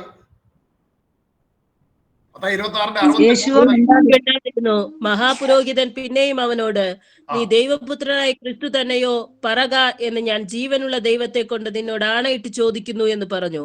യേശു അവനോട്, ഞാൻ ആകുന്നു. ഇനി മനുഷ്യപുത്രൻ സർവശക്തന്റെ വലതുഭാഗത്തിരിക്കുന്നതും ആകാശമേഘങ്ങളെ വാഹനമാക്കി വരുന്നതും നിങ്ങൾ കാണും എന്ന് ഞാൻ പറയുന്നു എന്ന് പറഞ്ഞു. ഉടനെ മഹാപുരോഹിതൻ വസ്ത്രം കീറി, ഇവൻ ദൈവദൂഷണം പറഞ്ഞു. ഇനി സാക്ഷികളെ കൊണ്ട് നമുക്ക് എന്താവശ്യം? നിങ്ങൾ ഇപ്പോൾ ദൈവദൂഷണം കേട്ടുവല്ലോ. നിങ്ങൾക്ക് എന്തു തോന്നുന്നു എന്ന് ചോദിച്ചതിന് അവൻ മരണയോഗ്യൻ എന്ന് അവർ ഉത്തരം പറഞ്ഞു. അപ്പോൾ അവർ അവന്റെ ഇതാണ് ഞാൻ മുമ്പേ പറഞ്ഞത്. യഹൂദന്മാരുടെ മതകോടതികളിൽ വിചാരണ നടക്കുകയാണ്. അപ്പോൾ കുടില ബുദ്ധിക്കാരനായിട്ടുള്ള കയ്യഫാസ് യേശുവിനോട് പല ചോദ്യങ്ങളും ചോദിക്കുന്നു. പക്ഷെ യേശു ഒന്നിനും ഉത്തരം പറയുന്നില്ല. ഒന്നും പറയുന്നില്ലെന്ന് കാണുമ്പോൾ മഹാപുരോഹിതൻ എഴുന്നേറ്റ് അവനോട്, നീ ഒരു ഉത്തരവും പറയുന്നില്ലയോ? ഇവർ നിന്റെ നേരെ സാക്ഷ്യം പറയുന്നത് എന്തെന്ന് ചോദിച്ചു. യേശുവോ മിണ്ടാതിരുന്നു. മഹാപുരോഹിതൻ പിന്നെ അവനോട്, നീ ദൈവപുത്രനായ ക്രിസ്തു തന്നെയോ പറക എന്ന് ഞാൻ ജീവനുള്ള ദൈവത്തെ കൊണ്ട് നിന്നോട് ആണയിട്ട് ചോദിക്കുന്നു എന്ന് പറഞ്ഞു. അങ്ങനെ പറയുമ്പോൾ യേശുവിന് ഉത്തരം പറയാതിരിക്കാൻ പറ്റില്ല. അപ്പോൾ യേശു അവനോട് പറയുകയാണ്, ഞാൻ ആകുന്നു. നീ ദൈവപുത്രനായ ക്രിസ്തു തന്നെയോ എന്ന് ചോദിക്കുമ്പോൾ ഞാൻ ആകുന്നു, ഞാൻ ദൈവപുത്രനായ ക്രിസ്തു ആകുന്നു. ഇനി മനുഷ്യപുത്രൻ സർവശക്തന്റെ വലത്ത് ഭാഗത്തിരിക്കുന്നതും ആകാശമേഘങ്ങളെ വാഹനമാക്കി വരുന്നതും നിങ്ങൾ കാണും എന്ന് ഞാൻ പറയുന്നു.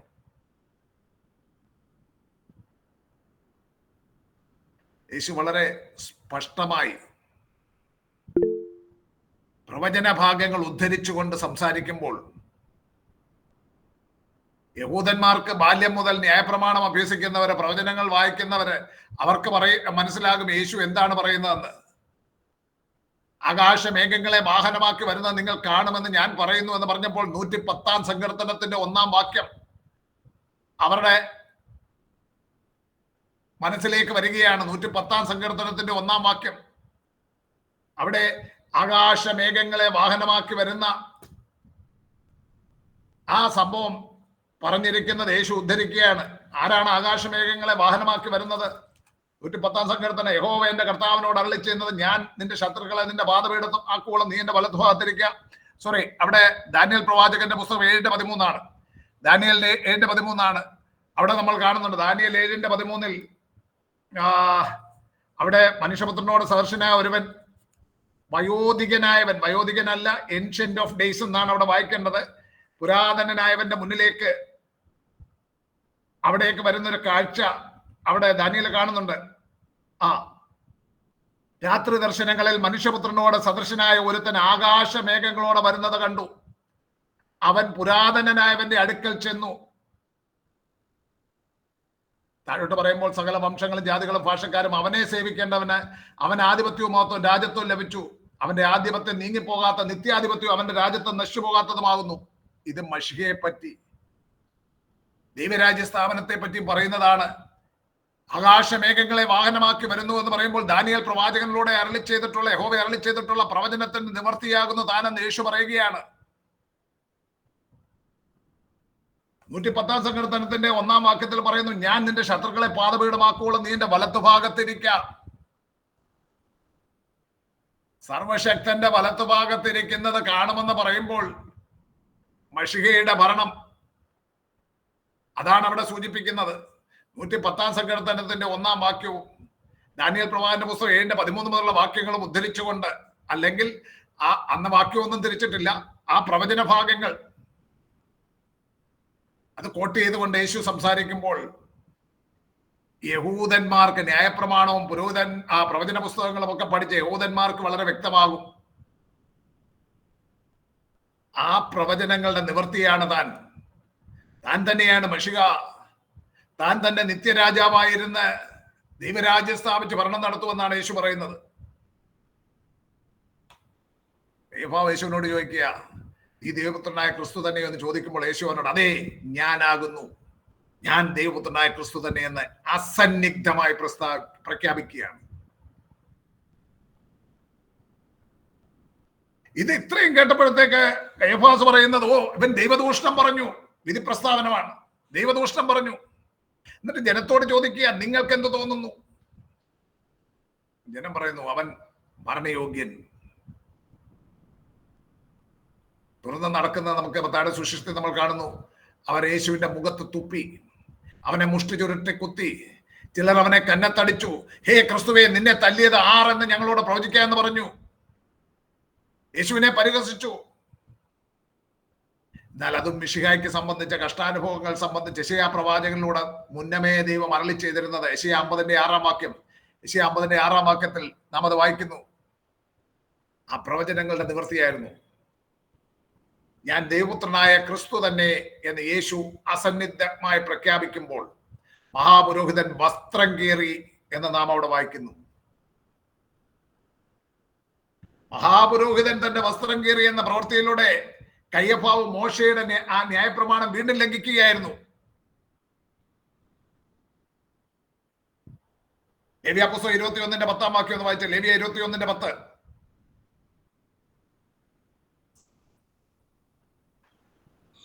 അഭിഷേക തൈലം തലയിൽ ഒഴിക്കപ്പെട്ടവനും വസ്ത്രം ധരിപ്പാൻ പ്രതിഷ്ഠിക്കപ്പെട്ടവനുമായി തന്റെ സഹോദരന്മാരും മഹാപുരോഹിതനായവൻ തന്റെ തലമുടി പിച്ചിപ്പറിക്കുകയും വസ്ത്രം കീറുകയും അരുത്.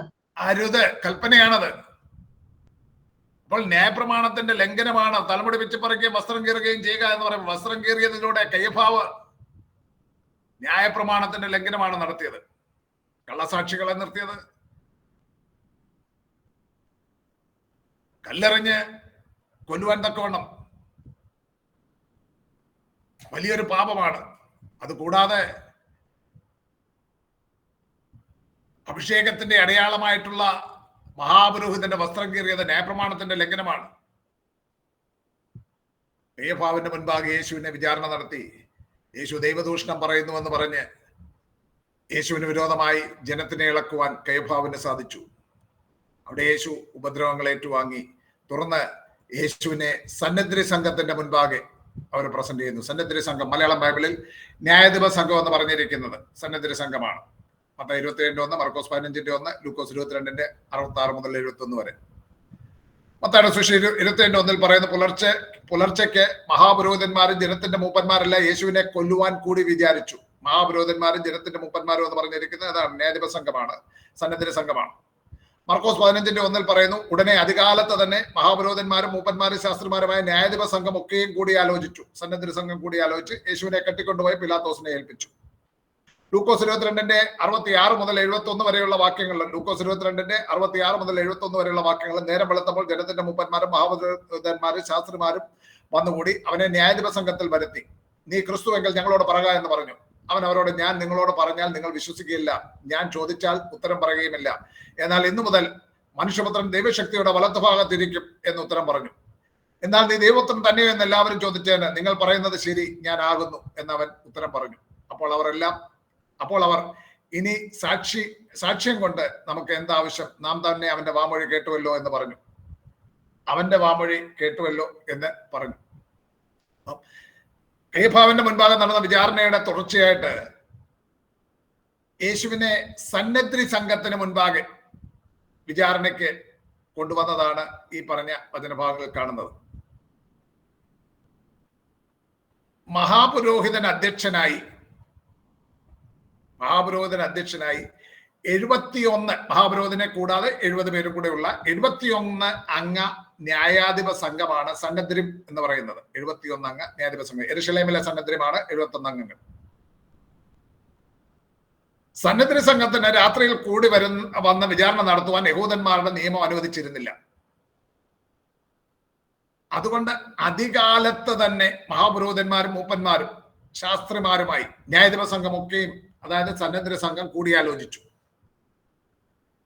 യേശുവിനെ കയ്യഫാവിന്റെ മുൻപാകെ വിചാരണ ചെയ്ത് അവനെ കൊല്ലുവാൻ തീരുമാനിച്ചിരുന്നത് റാറ്റിഫൈ ചെയ്യുക, ഔദ്യോഗികമായി അംഗീകരിക്കുവാൻ. അതിനുവേണ്ടി അവർ അധികാലത്ത് ഈ മാർക്സിസ്റ്റുമായിട്ട് പറയില്ല അവൈലബിൾ പോളിറ്റ് ബ്യൂറോ എന്നൊക്കെ പറയുന്നത് പോലെ, അതുപോലെ അവൈലബിൾ മെമ്പേഴ്സിനെ കൂട്ടി പെട്ടെന്ന്, കാരണം നേരത്തെ അറിയിക്കാതെ പെട്ടെന്ന് കൂടിയതായതുകൊണ്ട് ഈ 71 പേരൊന്നും കൂടിയിട്ടില്ല. കിട്ടിയ സന്നദ്ധ സംഘാംഗങ്ങളൊക്കെ കൂടി ആലോചിച്ചു. യേശുവിന്റെ വധശിക്ഷയ്ക്ക് ഔദ്യോഗികമായി സന്നദ്ധ സംഘം അംഗീകാരം നൽകി. ഒരു പ്രത്യേക യോഗം ചേർന്നു. ദൈവം സ്വന്തം പിതാവെന്ന് പറഞ്ഞ് തന്നെത്താൻ ദൈവത്തോട് സമമാക്കിയത് കൊണ്ട് യഹൂദന്മാർ യേശുവിനെ കൊല്ലുവാൻ അധികമായി ശ്രമിച്ചു പോന്നു. യോഹന്നാൻ 5:18 പറയുന്നുണ്ട്. ദൈവം സ്വന്തം പിതാവെന്ന് പറയുമ്പോഴും താൻ ദൈവപുത്രനാകുന്നു എന്ന് പറയുമ്പോഴും യേശു തന്നെത്താൻ ദൈവത്തോട് സമമാക്കുകയായിരുന്നു എന്ന് യഹൂദന്മാർക്ക് നന്നായി മനസ്സിലാകുമായിരുന്നു. ഒരു പ്രദേശത്തെ ഭാഷയിലുള്ള ചില പ്രയോഗങ്ങൾ, ചില കാലഘട്ടങ്ങളിൽ ഉപയോഗിച്ചിരുന്ന ചില പ്രയോഗങ്ങൾ, അതിന്റെ ആ ശരിയായ അതിന്റെ സത്ത മനസ്സിലാക്കുവാൻ ആ നാട്ടുകാർക്കേ മനസ്സിലാകത്തുള്ളൂ. അപ്പോൾ പുരാതന ആ കാലത്ത് യഹൂദന്മാരുടെ ഇടയിൽ ദൈവം സ്വന്തം പിതാവ് എന്ന് പറഞ്ഞപ്പോൾ യോഹന്നാന്റെ സുവിശേഷം 5:18 നമുക്കറിയാം, ആ കുളക്കടവിൽ കിടന്ന മനുഷ്യനെ സൗഖ്യമാക്കി കഴിഞ്ഞതിന് ശേഷം ഉണ്ടാകുന്ന ആ ബഹളങ്ങളിൽ യേശു ശബത്ത് നാളിൽ അവനെ സൗഖ്യമാക്കി എന്നുള്ളതാണ് ഇഷ്യൂ. അതിന് കർത്താവ് പറയുന്നുണ്ട്, എന്റെ പിതാവ് ഇന്ന് വരെ പ്രവർത്തിക്കുന്നു, ഞാനും പ്രവർത്തിക്കുന്നു. അവരുടെ പിന്നെയും കോപം ഇരട്ടിച്ചിട്ട് അവർ യേശുവിനെ കൊല്ലുവാൻ ശ്രമിച്ചു. ദൈവം സ്വന്തം പിതാവ് എന്ന് പറയുന്നത് അതുകൊണ്ട് അവൻ തന്നെത്താൻ ദൈവത്തോട് സമനാക്കി.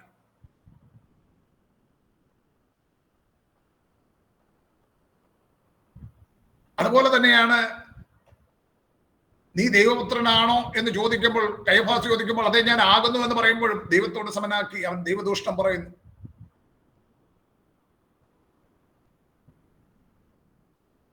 എന്നവര് ആരോപിക്കുന്നത്. എന്നാൽ യേശുവിനോട് ചോദിക്കുമ്പോൾ യേശു താൻ ദൈവമായതുകൊണ്ട് യേശു ധൈര്യത്തോടെ അങ്ങനെ പ്രഖ്യാപിക്കുന്നതായിരുന്നു നമ്മൾ കാണുന്നത്. താൻ ദൈവപുത്രനാകുന്നു എന്ന് പറഞ്ഞ് യേശു തന്നെ താൻ ദൈവത്തോട് സമമാക്കുമ്പോൾ അവർ പറയുന്നു ഇവൻ ദൈവദൂഷണം പറയുന്നു. കയഫ ആക്രോശിക്കുകയാണ്. അത് കേട്ടിട്ട് ജനം ഇവൻ മരണയോഗ്യനെന്ന് പ്രസ്താവിക്കുകയാണ്.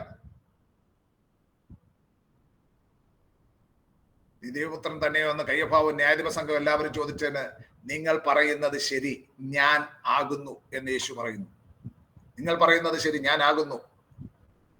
ഇത് കേൾക്കുമ്പോഴാണ് അവർ പറയുന്നത് ഇനി സാക്ഷ്യം കൊണ്ട് ആവശ്യമില്ല, അവന്റെ വാമൊഴി നമ്മൾ കേട്ടു. ഒരു പ്രത്യേക കാര്യം ശ്രദ്ധിക്കണം, വിചാരണ ചെയ്യപ്പെടുന്നവന്റെ വാമൊഴി മാത്രം കേട്ട് കൊല്ലുവാൻ വിധിച്ചു. വിചാരണ ചെയ്യപ്പെടുന്നവന്റെ വാമൊഴി മാത്രം കേട്ട് ശിക്ഷ വിധിക്കുന്നത് അവരുടെ സ്വന്തം നിയമത്തിന്റെ ലംഘനമായിരുന്നുവെന്ന് അവർ മറന്നുപോയി. അങ്ങനെ സന്നദ്ധ സംഘം വിധിച്ചു അവനെ കൊല്ലണം. പിന്നെ അവർ പീലാത്തോസിന്റെ മുൻപാകെ കൊണ്ടുപോയി. ഒന്നാം തവണ പീലാത്തോസിന്റെ മുൻപാകെ 3 തവണ വിചാരണ നടക്കുന്നു. ഒന്നാം തവണ വിചാരണയാണ് നമ്മളിവിടെ കാണുന്നത്. മത്തായി 27:2, 11 മുതൽ 14 വരെ, മർക്കോസ് 15:1 മുതൽ 5 വരെ, ലൂക്കോസ് 23:1 മുതൽ 5 വരെ, യോഹന്നാൻ 18:28 മുതൽ 38 വരെ. യോഹന്നാൻ 18:28 വാക്യം വായിക്കാം. യോഹന്നാൻ 18:28 വാക്യം.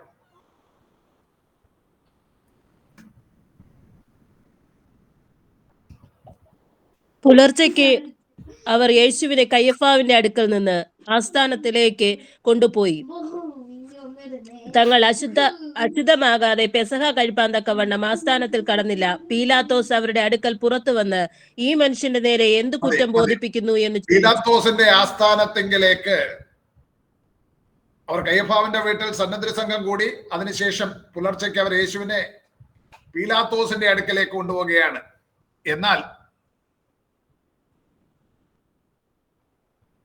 റോമൻ ഗവർണറായിരുന്ന പീലാത്തോസിന്റെ മുൻപാകെ അവർ കൊണ്ടുചെല്ലുമ്പോൾ അവിടെ പറയുന്നുണ്ട് അവർ പീലാത്തോസിന്റെ ആസ്ഥാനത്തിന്റെ ഉള്ളിലേക്ക് പ്രവേശിച്ചില്ല. കാരണം അവിടെ പറയുന്നുണ്ട് തങ്ങൾ പെസഹ എന്ന വിശുദ്ധമായ ഉത്സവം ആചരിക്കുന്ന വേളയായിരുന്നു അത്. യഹൂദന്മാർക്ക് ഒരു ജാതീയന്റെ ഭവനത്തിൽ പ്രവേശിച്ച് തങ്ങളെ തന്നെ അശുദ്ധമാക്കുവാൻ അവർ ഇച്ഛിച്ചില്ല. അവരുടെ കപടഭക്തി നോക്കണം. രക്തദാഹികളായി യേശുവിന്റെ രക്തത്തിന് വേണ്ടി മുറവിളിക്കുമ്പോഴും തങ്ങളുടെ കപടഭക്തി അവർ കൈവിടുന്നില്ല. അശുദ്ധമാകാതെ വണ്ണം പെസഹ കഴിപ്പാൻ തക്കവണ്ണം ആസ്ഥാനത്തിൽ കടന്നില്ല.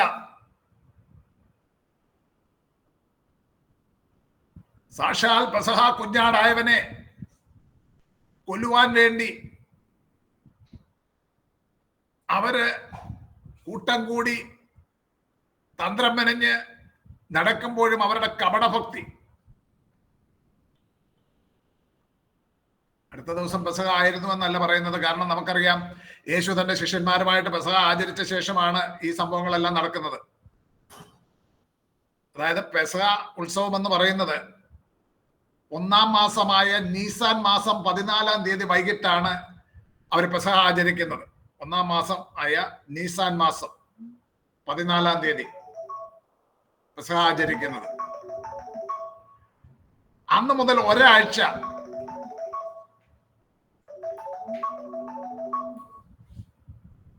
ഒരാഴ്ച അവർ പെസഹയുടെ ഓർമ്മ ആചരിക്കും. അത് സംബന്ധിച്ചാണ് ഇവിടെ യോഹന്നാൻ പറയുന്നത്. നമ്മളിവിടെ യോഹന്നാന്റെ സുവിശേഷം 18-ാം അധ്യായത്തിന്റെ 31-ാം വാക്യം വായിക്കുമ്പോൾ അവിടെ കാണുന്നുണ്ട്, പീലാത്തോസ് അവരോട്, നിങ്ങൾ അവനെ കൊണ്ടുപോയി നിങ്ങളുടെ ന്യായപ്രമാണ പ്രകാരം വിധിപ്പീൻ എന്ന് പറഞ്ഞു തന്നെ യഹൂദന്മാർ, മരണശിക്ഷയ്ക്കുള്ള അധികാരം ഞങ്ങൾക്കില്ലല്ലോ എന്ന് പറഞ്ഞു. മരണശിക്ഷയ്ക്കുള്ള അധികാരം ഞങ്ങൾക്കില്ലല്ലോ. ഞാൻ മുമ്പ് പറഞ്ഞല്ലോ, കുറ്റവാളിയെ കല്ലെറിഞ്ഞ് കൊല്ലുന്ന സമ്പ്രദായം യഹൂദന്മാരുടെ ഇടയിൽ ഉണ്ടായിരുന്നു. എന്നാൽ ആ കാലത്ത് വർദ്ധിച്ചു വന്ന കലാപങ്ങൾ കാരണം മരണശിക്ഷ വിധിക്കുവാനുള്ള അധികാരം യഹൂദന്മാരുടെ പക്കൽ നിന്ന് റോമൻ ഭരണകൂടം എടുത്തു മാറ്റിയിരുന്നു. റോമൻ ഭരണകൂടത്തിന് മാത്രമല്ല, റോമൻ കോടതിക്ക് മാത്രമേ മരണശിക്ഷ വിധിക്കുവാനുള്ള അധികാരമുണ്ടായിരുന്നുള്ളൂ. അതിനേക്കാളേറെ ന്യായപ്രമാണ പ്രകാരം മരണശിക്ഷയ്ക്ക് വിധിക്കുന്നവനെ കല്ലെറിഞ്ഞു കൊല്ലുകയാണ്. എന്നാൽ യേശുവിനെ കുരിശിൽ തറച്ചു കൊല്ലുവാൻ അവരിച്ഛിച്ചിരുന്നത് കൊണ്ട് യേശുവിനെ പീലാത്തോസിന്റെ മുൻപാകെ കൊണ്ടുചെല്ലുകയാണ്.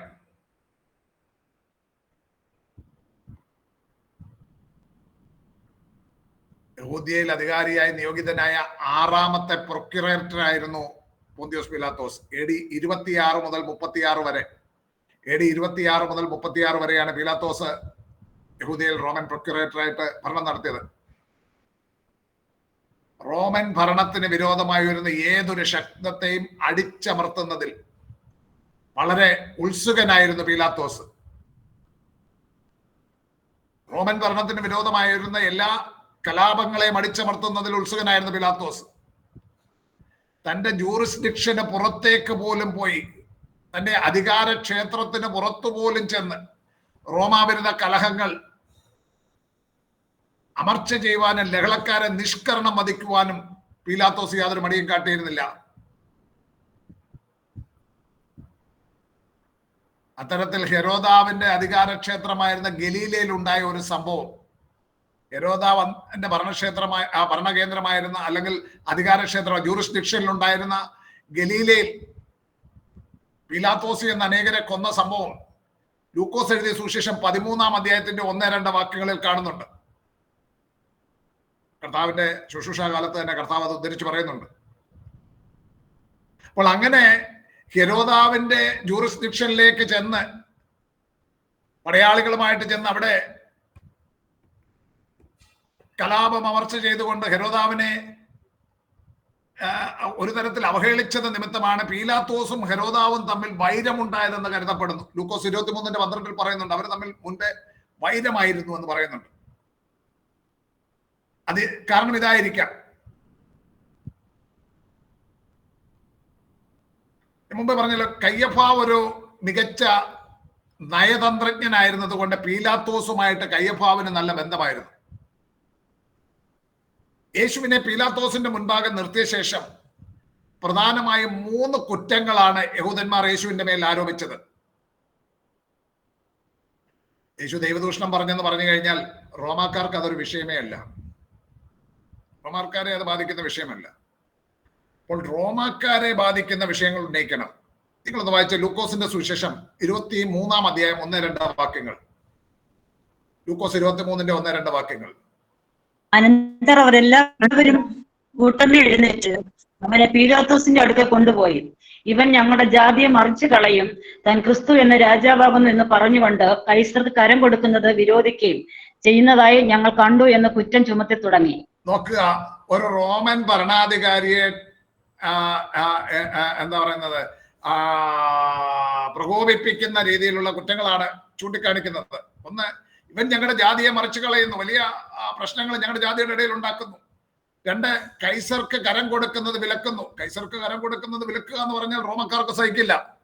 മൂന്ന്, താൻ രാജാവാകുന്നു എന്ന് അവകാശപ്പെടുന്നു. റോമ കൈസർ അപ്പോയിന്റ് ചെയ്ത ഒരു ഗവർണർ അവിടെ ഭരണം നടത്തുകയാണ്, നാടുവാഴിയായി ഇരിക്കുന്ന ഗവർണർ.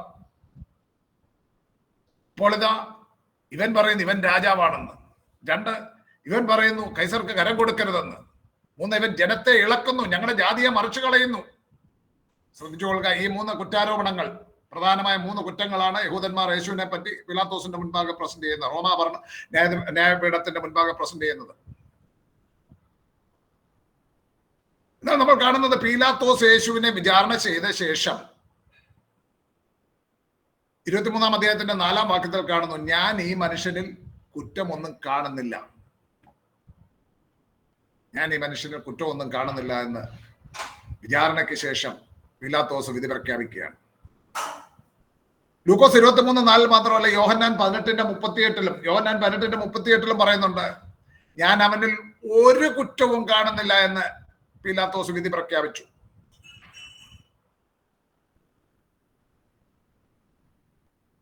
എന്നാൽ നാം തുറന്ന് വായിക്കുന്നത് 5 മുതൽ 7 വരെയുള്ള വാക്യങ്ങൾ ലൂക്കോസിന്റെ സുവിശേഷം വായിക്കുമ്പോൾ, 23-ന്റെ 5 മുതൽ 7 വരെ വായിക്കുമ്പോൾ അവിടെ കാണുന്നു, അവൻ ഗലീലയിൽ തുടങ്ങി യഹൂദിയയിലെങ്കും ഇവിടത്തോളവും പഠിപ്പിച്ച് ജനത്തെ കലഹിപ്പിക്കുന്നു എന്ന് അവർ പീലാത്തോസിനോട് പിന്നെയും നിഷ്കർഷിച്ചു പറഞ്ഞു. ഇത് കേട്ടിട്ട് പീലാത്തോസ്, ഈ മനുഷ്യൻ ഗലീലക്കാരനോ എന്ന് പീലാത്തോസ് ചോദിച്ചു. അവൻ ഗലീലക്കാരനെങ്കിൽ ഹെരോദാവിന്റെ അധികാരത്തിൽ ഉൾപ്പെട്ടവനെന്ന് അറിഞ്ഞിട്ട് അന്ന് യെരൂശലേമിൽ വന്ന് പാർക്കുന്നവനായ ഹെരോദാവിന്റെ അടുക്കിലേക്ക് പീലാത്തോസ് യേശുവിനെ അയച്ചു. പെസഹ പെരുന്നാളിനോടനുബന്ധിച്ച് അന്ന് ഗലീലയിൽ നിന്നും ഹെരോദ് അന്തിപ്പാസ് യെരൂശലേമിൽ വന്ന് പാർക്കുകയാണ്. യേശു ഗലീലക്കാരനെന്ന് കേട്ട പാതി കേൾക്കാത്ത പാതി പീലാത്തോസ് പറയുകയാണ്, എന്നാ പിന്നെ അവനെ അങ്ങ് ഹെരോദാവിന്റെ അടുക്കിലേക്ക് വിടുക. 5-ാമത്തേത് ഹെരോദാവിന്റെ മുൻപാകെ യേശുവിനെ വിചാരണ ചെയ്യുന്നു. 5 മുതൽ 12 വരെയുള്ള വാക്യങ്ങൾ അതാണ് കാണുന്നത്. ഹെരോദ് അന്തിപ്പാസ് യേശുവിന്റെ ജനന സമയത്ത് രാജാവായിരുന്ന മഹാനായ ഹെരോദാവിന്റെ മകനായിരുന്നു Herod Antipas. Herod the great അല്ലെങ്കിൽ മഹാനായ ഹെരോദാവിന്റെ മകനായിരുന്നു ഹെരോദ് അന്തിപ്പാസ്. ആ ഹെരോദ് അന്തിപ്പാസാണ് യേശുവിനെ വിചാരണ നടത്തുന്നത്. ഹെരോദ് ദ ഗ്രേറ്റിന്റെ മരണശേഷം ഗലീല, പെരയ തുടങ്ങിയ ദേശങ്ങളുടെ ടെട്രാർക്ക് അഥവാ ഇടപ്രഭുവായിട്ട് ഹെരോദ് അന്തിപ്പാസ് ഭരണം നടത്തി.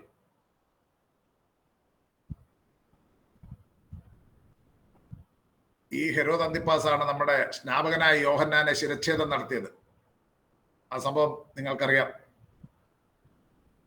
ഈ അന്തിപ്പാസിന്റെ ഭാര്യയായിരുന്നു ഫാസല്ലിസിനെ ഉപേക്ഷിച്ചിട്ട്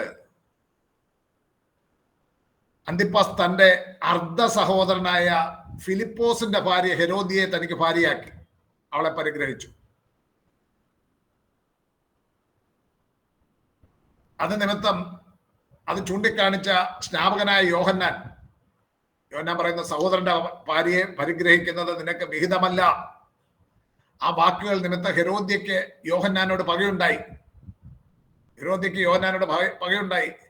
അവസരം ലഭിച്ചപ്പോൾ അവൾ അന്തിപ്പാസിനെ നിർബന്ധിച്ചിട്ട് യോഹന്നാനെ ശിരച്ഛേദം നടത്തി. മത്തായിയുടെ സുവിശേഷം 14-ാം അധ്യായത്തിലും മർക്കോസ് 6-ാം അധ്യായത്തിലും ലൂക്കോസ് 3-ാം അധ്യായത്തിലും ഒക്കെ ആ സംഭവം വിവരിച്ചിട്ടുണ്ട്. മത്തായി 14, ലൂക്കോസ് 3, മർക്കോസ് 6. ഹെരോദ്യയുടെ ഭർത്താവായ ഫിലിപ്പോസ്, ഇത് നമ്മൾ അറിയുന്ന ഇത്തൂരിയ ട്രക്കോനിറ്റി പ്രദേശങ്ങളിൽ ഇടപ്രഭുവായിരുന്ന ഹെരോദ് ഫിലിപ്പോസ് അല്ല. ഹെരോദ് ഫിലിപ്പോസ് എന്ന് പറയുമ്പോൾ ആ കാലത്ത് തന്നെ ഒരു ടെട്രാർക്കായിട്ടുണ്ടായിരുന്ന ഇത്തൂരിയ ട്രക്കോനിറ്റി പ്രദേശങ്ങളിൽ ഇടപ്രഭുവായിരുന്ന ഒരു ഫിലിപ്പോസ് ഉണ്ട്. അതല്ല, ഹെരോദിയയുടെ ഭർത്താവായിരുന്ന ഫിലിപ്പോസ് ഭരണകാര്യങ്ങളിൽ വളരെ താല്പര്യമൊന്നുമില്ലാത്ത ഒരുവനായിരുന്നു. അവൻ റോമിൽ പാർത്തിരുന്നു.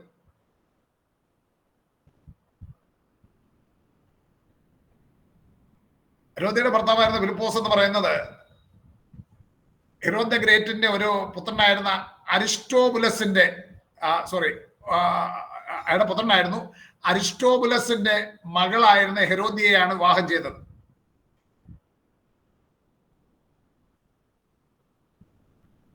മഹാനായ ഹെരോദാവ് എന്ന് വിളിക്കുന്ന വ്യക്തിയുടെ പുത്രനായിരുന്ന അരിസ്റ്റോബുലസിന്റെ മകളായിരുന്നു ഹെരോദിയ. ആ ഹെരോദിയയും വിവാഹം കഴിച്ച് റോമിൽ പാർക്കുകയായിരുന്നു. ഭരണകാര്യങ്ങളിൽ ഒരു താല്പര്യമില്ലാതിരുന്ന ഈ ഹെരോദ് ഫിലിപ്പ്. അരിസ്റ്റോബുലസിനെ നേരത്തെ ഹെരോദാവ് കൊന്നുകളഞ്ഞാണ്. തനിക്കെതിരെ വധശ്രമം നടത്തുന്നു എന്ന് സംശയിച്ച് സ്വന്തം മകനായ അരിസ്റ്റോബുലസിനെ കൊന്ന ആ കാലത്ത് അതൊക്കെ സാധാരണയായിരുന്നു. അപ്പനെ മക്കളെ കൊല്ലുന്നു, മക്കളെ അപ്പൻ കൊല്ലുന്നു, ഭരണം, സ്ഥാനം, അതായിരുന്നു അവിടെ പ്രാധാന്യം. ഹെരോദ്യ തന്റെ പിതൃ സഹോദരനായിരുന്ന ഫിലിപ്പോസിനെ വിവാഹം കഴിച്ചു. എന്നാൽ പിന്നീട് അവനെ ഉപേക്ഷിച്ചിട്ട് അന്തിപ്പാസിന്റെ കൂടെ പോയി. എനിവേ, ഈ അന്തിപ്പാസ്, സ്നാപകനായ യോഹന്നാനെ കൊന്ന അന്തിപ്പാസ്, അവന്റെ മുൻപിലേക്കാണ് പീലാത്തോസ് യേശുവിനെ അയക്കുന്നത്. കാരണം യേശുവിന്റെ കേസ് ഹാൻഡിൽ ചെയ്യാൻ പീലാത്തോസിന് വലിയ താല്പര്യമില്ലായിരുന്നു. കാരണം പീലാത്തോസിന് അറിയാം, ഇവർ അസൂയ കൊണ്ടാണ് യേശുവിനെ തന്റെ മുൻപാകെ കൊണ്ടുവന്നിരിക്കുന്നത്. അതുകൊണ്ട് യേശുവിന്റെ കേസ് കൈകാര്യം ചെയ്യുന്നതെന്ന് ഒഴിവാൻ ഇച്ഛിച്ചിരുന്നു.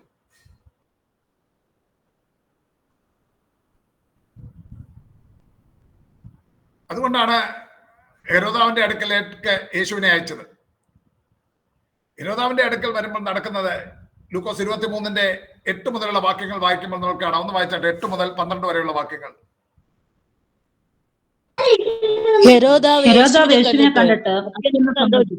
അവനെ കുറിച്ച് കേട്ടിരുന്നത് കൊണ്ട് അവനെ കാണാൻ വളരെ കാലമായി ഇച്ഛിച്ചു. അവൻ വല്ല അടയാളവും ചെയ്യുന്നത് കാണാമെന്ന് ആശിച്ചിരുന്നു. ഏറിയോന്ന് ചോദിച്ചിട്ടും അവൻ അവനോട് ഉത്തരം ഒന്നും പറഞ്ഞില്ല. മഹാപുരോഹിതന്മാരും ശാസ്ത്രിമാരും കഠിനമായി അവനെ കുറ്റം ചുമത്തിക്കൊണ്ടു നിന്നു.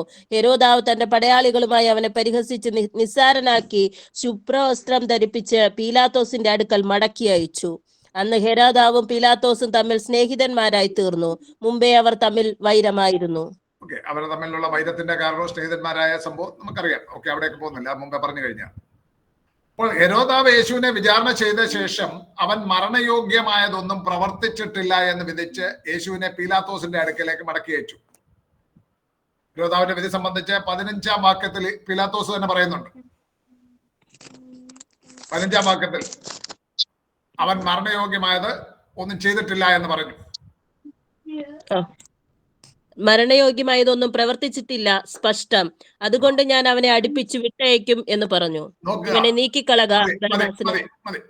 ഞാനോ നിങ്ങളുടെ മുമ്പാകെ വിസ്തരിച്ചിട്ട് നിങ്ങൾ ചുമത്തിയ കുറ്റമൊന്നും അവനിൽ കണ്ടില്ല, ഹെരോദാവും കണ്ടില്ല. അവനെ നമ്മുടെ അടുക്കൽ മടക്കി അയച്ചുവല്ലോ. ഇവൻ മരണയോഗ്യമായതൊന്നും പ്രവർത്തിച്ചിട്ടില്ല. അപ്പൊ ഹെരോദാവിന്റെ വിചാരണയിലും യേശു കുറ്റക്കാരനല്ല എന്ന് കണ്ട് യേശുവിനെ പിന്നെയും പീലാത്തോസിന്റെ മുൻപാകെ കൊണ്ടുവരികയാണ്. 8 മണി കഴിഞ്ഞിരിക്കുന്നു. അടുത്ത 2 സംഭവങ്ങൾ കൂടെയുണ്ട്. ഞാൻ അതുകൂടെ എടുക്കാൻ നിങ്ങൾക്ക് താല്പര്യമാണെങ്കിൽ അടുത്ത ഒരു 5 മിനിറ്റ് കൂടെ പോകും. ഇല്ലെങ്കിൽ നമുക്ക് അടുത്ത ക്ലാസ്സിൽ അത് എടുക്കാം.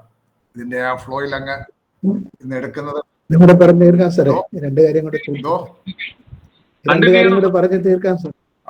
സമയമുണ്ട്. പീലാത്തോസിന്റെ മുൻപാകെ 2ാം തവണയും 3ാം തവണയും വിചാരണ ചെയ്യപ്പെടുന്നു. മത്തായി 27:15 മുതൽ 26 വരെ, മർക്കോസ് 15:6 മുതൽ 14, ലൂക്കോസ് 23:13 മുതൽ 22 വരെ, യോഹന്നാൻ 18:39 മുതൽ 19:16 വരെ. അതിന്റെ ഭാഗം ഞാനങ്ങ് വായിക്കാം. ലൂക്കോസ് 23:13 മുതൽ 15 വരെയുള്ള വാക്യങ്ങളിൽ നാം ഇങ്ങനെ വായിക്കുന്നു. ലൂക്കോസ് 23:13-15. പീലാത്തോസ് മഹാപുരോഹിതന്മാരെയും പ്രമാണികളെയും ജനത്തെയും വിളിച്ചുകൂട്ടി അവരോട്, ഈ മനുഷ്യൻ ജനത്തെ മത്സരിപ്പിക്കുന്നു എന്ന് പറഞ്ഞ് നിങ്ങൾ അവനെ എന്റെ അടുക്കൽ കൊണ്ടുവന്നുവല്ലോ. ഞാനോ നിങ്ങളുടെ മുൻപാകെ വിസ്തരിച്ചിട്ടും നിങ്ങൾ ചുമത്തിയ കുറ്റം ഒന്നും ഇവനിൽ കണ്ടില്ല, ഹെരോദാവും കണ്ടില്ല. അവൻ അവനെ നമ്മുടെ അടുക്കൽ മടക്കി അയച്ചുവല്ലോ. ഇവൻ മരണയോഗ്യമായതൊന്നും പ്രവർത്തിച്ചിട്ടില്ല, സ്പഷ്ടം.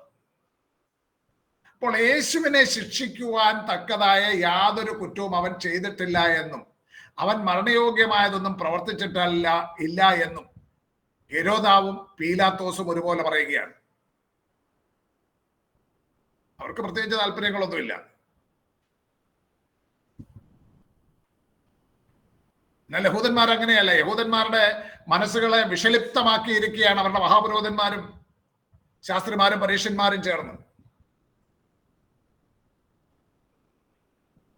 പീലാത്തോസ് പറയാണ്, ഞാൻ യേശുവിനെ നിങ്ങളുടെ മുൻപാകെ വിസ്തരിച്ചിട്ട് നിങ്ങൾ ചുമത്തിയ കുറ്റം ഒന്നും അവനിൽ കണ്ടില്ല, ഹെരോദാവും അവനിൽ കുറ്റം കണ്ടില്ല, ഇവൻ മരണയോഗ്യമായതൊന്നും പ്രവർത്തിച്ചിട്ടില്ല, സ്പഷ്ടം.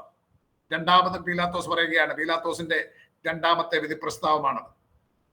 5 കോടതികളിൽ 7 തവണ വിസ്തരിച്ചു എന്നാണ് നമ്മൾ കേൾക്കുന്നത്. അതുകൊണ്ടാണ് ഞാൻ പീലാത്തോസിന്റെ മുൻപാകെ രണ്ടാമത്തെ മൂന്നാമത്തെ പീലാത്തോസും 3 തവണ വിധി പ്രസ്താവം നടത്തുന്നുണ്ട്. ഒന്നാമത്തേത് നമ്മൾ നേരത്തെ കണ്ടു. ഇത് 2ാം തവണ വിധി പ്രസ്താവം നടത്തിയിരിക്കുന്നു.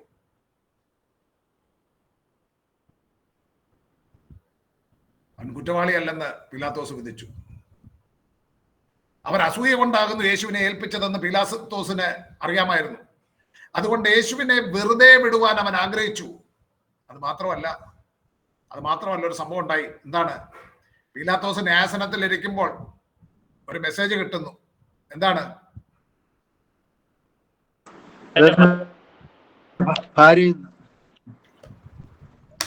നീതിമാന്റെ കാര്യത്തിൽ ഇടപെടരുത്. യെസ്.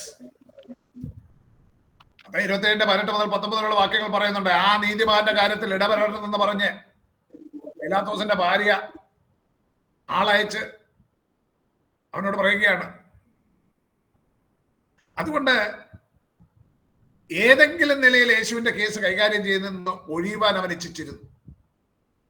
വലിയ ജനസമൂഹത്തെ ഇളക്കിക്കൊണ്ടാണ് പൗരോധന്മാര്, സന്നദ്ധ സംഘം എല്ലാം വന്ന് നിൽക്കുന്നത്. അപ്പോൾ ജനത്തിന്റെ കലഹം ഒരു വിഷയമാണ്.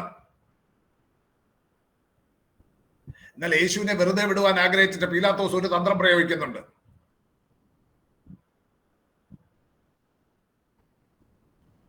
ലൂക്കോസ് എഴുതിയ സുവിശേഷം 23-ാം അധ്യായം 16 മുതൽ 23 വരെയുള്ള വാക്യങ്ങളിൽ പീലാത്തോസ് എന്ത് ചെയ്തു എന്ന് വിവരിക്കുന്നുണ്ട്.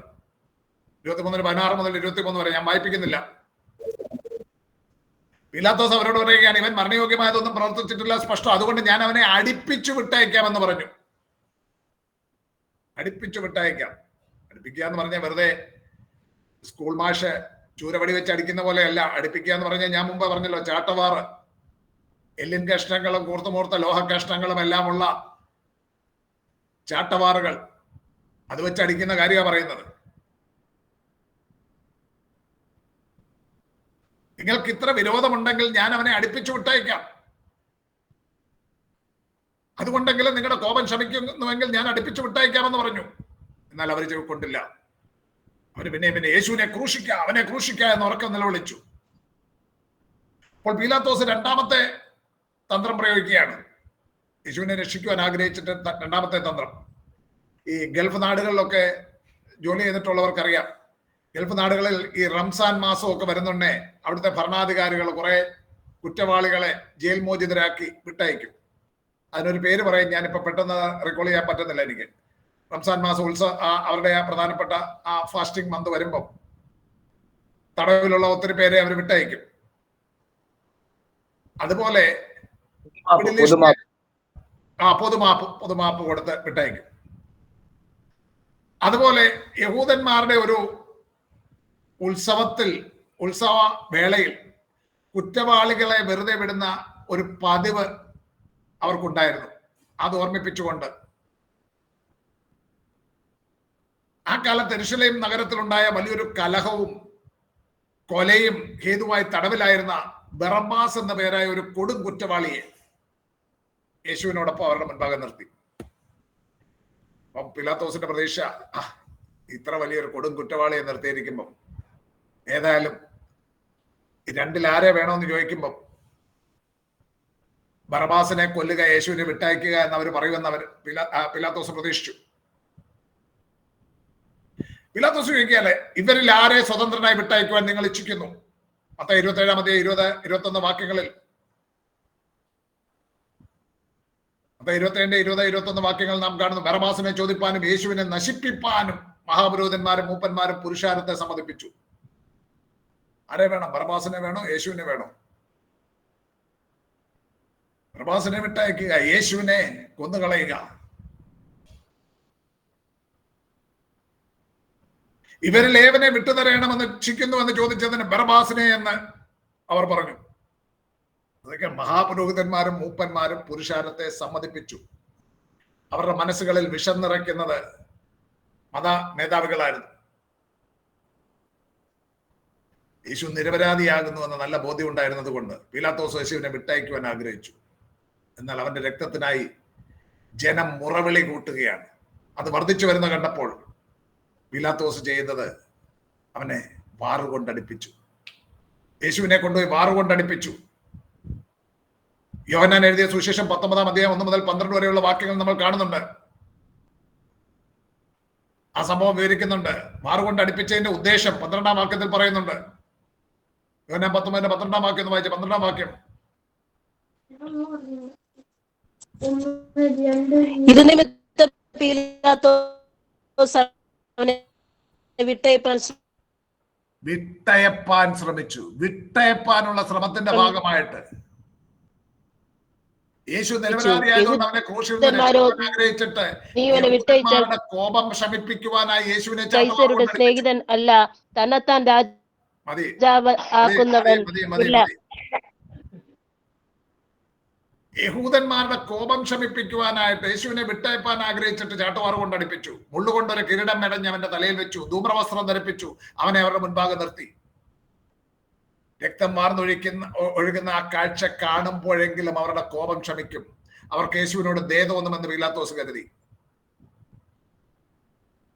യോഹന്നാൻ 19:4 മൂന്നാം തവണ പീലാത്തോസ് വിധി പ്രഖ്യാപിക്കുന്നത് രേഖപ്പെടുത്തിയിട്ടുണ്ട്. യോഹന്നാൻ 19:4 മൂന്നാം തവണ വിധി പ്രഖ്യാപിക്കുന്നത്. പീലാത്തോസ് പിന്നെയും പുറത്തു വന്ന്, ഞാൻ അവനിൽ ഒരു കുറ്റവും കാണുന്നില്ല എന്ന് നിങ്ങൾ അറിയേണ്ടതിന് അവനെ നിങ്ങളുടെ അടുക്കൽ ഇതാ പുറത്തു കൊണ്ടുവരുന്നു എന്ന് പറഞ്ഞു. അവനിൽ ഒരു കുറ്റവും കാണുന്നില്ല എന്ന് യഹൂദിയയിൽ റോമൻ ഗവർണറായിരുന്ന പീലാത്തോസ് മൂന്നാം തവണയും വിധി പ്രഖ്യാപിച്ചു. ലൂക്കോസ് 23:21-22, ലൂക്കോസ് 23:22 അവരോ അവനെ ക്രൂശിക്ക എന്നെതിരെ നിലവിളിച്ചു. അവൻ മൂന്നാമതും അവരോട്, അവൻ ചെയ്ത ദോഷമെന്ത്? മരണയോഗ്യമായത് ഒന്നും അവനിൽ കണ്ടില്ല. മൂന്നാമതും പറയുകയാണ്. അതുകൊണ്ട് ഞാൻ അവനെ അടിച്ച് വിട്ടേപ്പിക്കും എന്ന് പറഞ്ഞു. അവരോ അവനെ ക്രൂശിക്കേണ്ടതിന് ഉറക്കം മുട്ടിച്ച് ചോദിച്ചു. അവരുടെ നിലവിളി ഫലിച്ചു. അവരുടെ അപേക്ഷ പോലെ ആകട്ടെ എന്ന് പീലാത്തോസ് വിധിച്ചു.